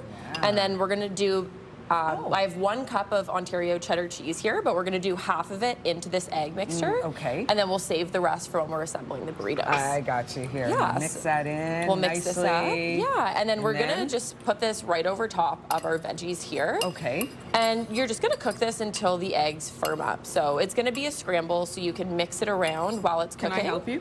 Absolutely. Can I mix this around here? Absolutely, yeah. So, you know, you just watch for it, right? Exactly. And because So it's scramble, it's okay. Just Exactly, go yeah. through. You'll see the color start to change a little bit, and then you can start scrambling it around. Yeah. And basically, you just want to cook it until the eggs are set. So about nice. 3 minutes. About 3 minutes. Yeah. It does not take long at all. No, it That's what's doesn't. the great thing about eggs. They I cook know. quickly. Asparagus, you think it might take a while. You cut it up, no time at all. I know, it is Yeah. very quick, and it makes it really easy to make these great recipes. Oh, and then? I did pre-make some of what the do you got eggs here? just to expedite things Sure. here, so I can show you how we assemble them. So this recipe makes about 4 burritos, so I'm just gonna put about 1/4 of my filling onto a flour tortilla. So you have got protein in there with the eggs. Absolutely. You've got vitamins with the asparagus and the red peppers. All good stuff. Absolutely.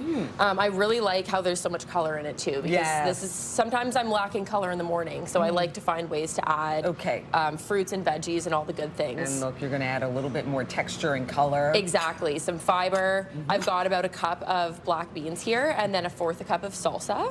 And I'm just gonna Oh, I actually didn't think put you were this gonna right do in that. here. I love it. Yeah. Yes. Put it in here. We'll mix Okay. it up, and then we'll put it on to our egg mixture. And this is great because it, again, adds some fiber, which is amazing, and it really just ties all the flavors together. Okay. So I'm gonna put this on Got it here, in, got and then top it with some of our There you go. Ontario cheese. And I don't know about you, but I'm not the best burrito wrapper. Let me see your skills here. Let's see you I've do gotten it. a little bit of Come on, practice from Rebecca. prepping it. Excuse me, not bad at all.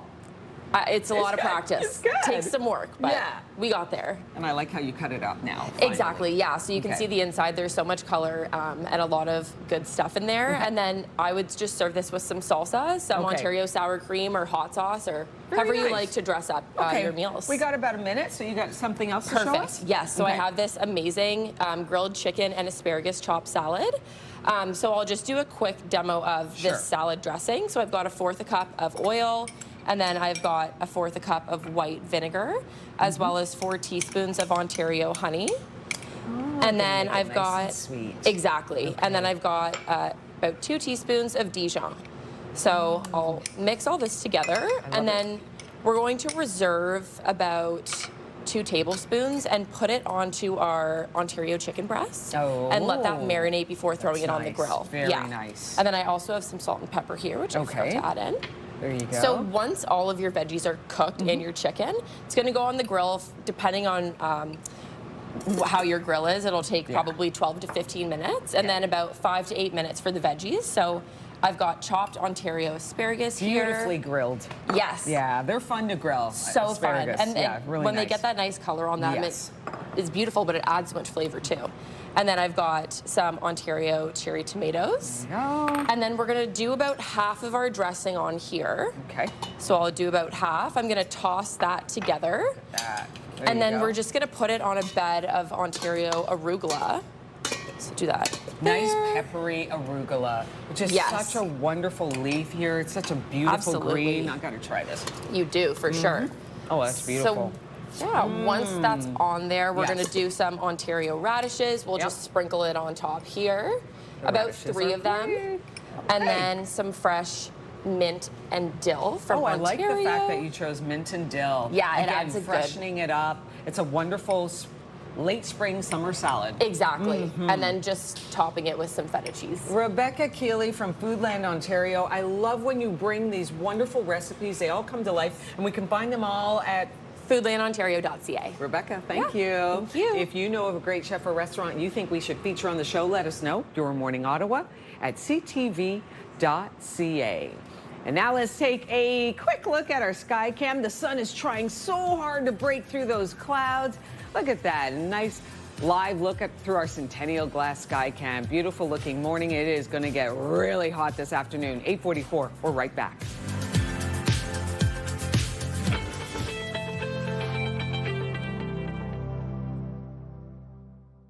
CTV and TSN 1200 want you to be the Myers Automotive Group Team of the Week. Your team could win $1,000 for new equipment, tournament fees, or an incredible team party.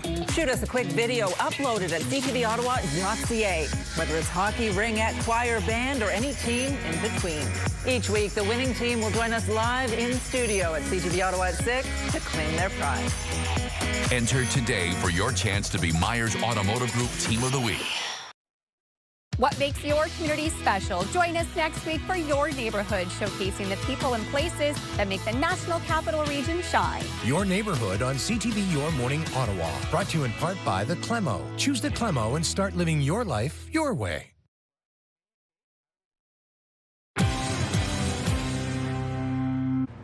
Welcome back, everybody. A League of Her Own, a new 4-part documentary series exploring the evolving culture around women's soccer right here in Canada. This series premieres this Thursday on Bell 5 TV1. Filmmakers, co-producers Krista and Mesa join us this morning to talk about it. Good morning to the two of you. Good morning. Good morning. Thanks for having us. It's so wonderful, and I love what this documentary is all about. First, tell me, how did the idea even start? Well, I don't know if you know this, but women's sports is having a moment in Canada right now. And I found myself having a lot of feelings about it. So we have this brand new professional women's soccer league in Canada. And I was really inspired and excited, but I also kind of felt a little bit of heartbreak because so many athletes from generations before never really got this opportunity.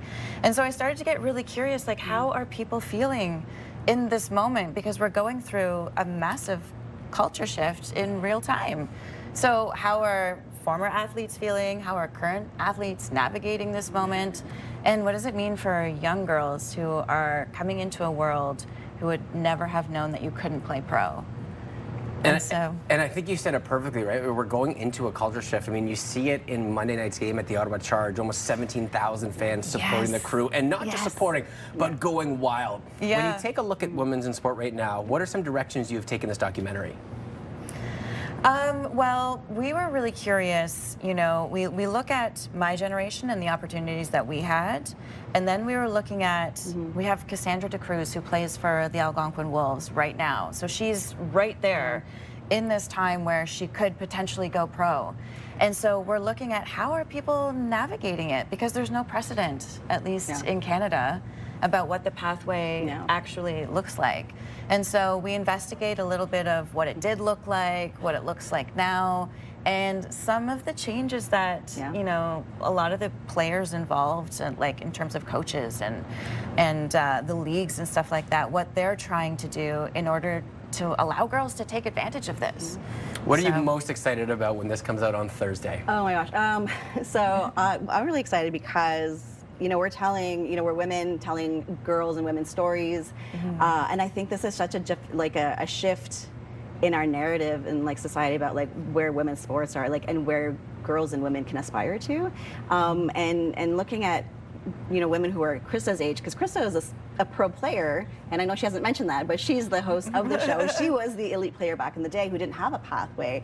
All these girls have a pathway, and it's like these generations are coming together, and these women and these girls are going to inspire the audience and maybe wanting more for themselves.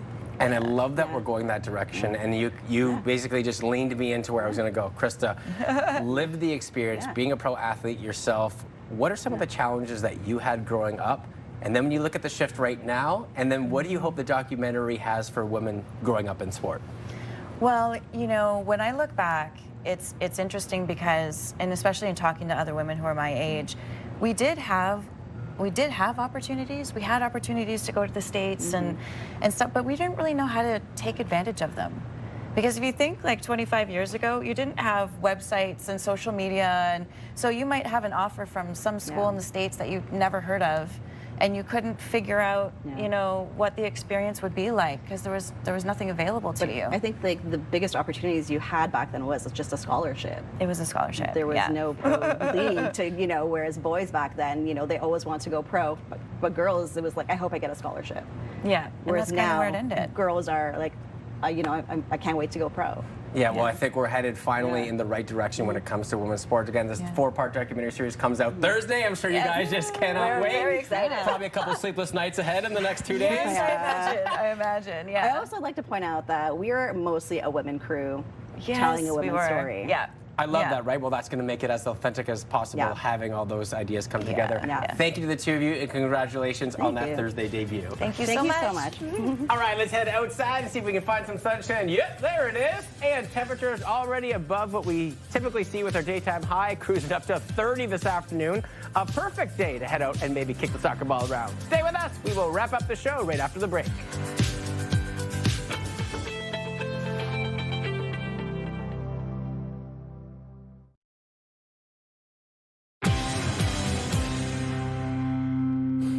All right, welcome back, everybody. It was a beautiful May-long weekend, and today we're kind of rolling from Monday into another hot one. Absolutely. A high of 30 degrees later on this afternoon, which is wild. Normal for this time of year is around 20 degrees, and we'll be well above that into the day ahead. We'll feel close to 36 today. Mix of sun and cloud. There is a chance of some spotty showers today. Then this evening, a risk of thunderstorms. And then over the next couple of days, it will be not as hot as it will be today. 21 for tomorrow. Some spotty showers in the morning, but clearing up into the afternoon. Then some relief on the way. Look at those overnight lows. We're going to go from 17 tonight.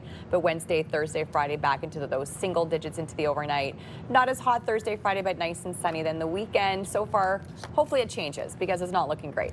I see a few patio days in the near future. Absolutely. It's a better May than it was last year. Last year, if you remember, it was like cool and rainy the whole month of May. So at least we're seeing some more seasonal-like conditions and sunshine. There you go. And 30 degrees today. Anybody out there going to complain if we get to 30? I'm not. Absolutely. It's been a long time coming to get to those heat and high temperatures. And I'd rather it feels like 36 than feels like minus 36. Thank you very much. If anyone disagrees with that, please write in and we will have a debate here live on the show. Oh, we do have some winter lovers. Someone will write in for sure. I'm gonna lose that one, aren't I? That's all from us here at CTV, Your Morning Ottawa. Thanks so much for watching. We'll see you right back here tomorrow morning, 6 a.m. Stay cool.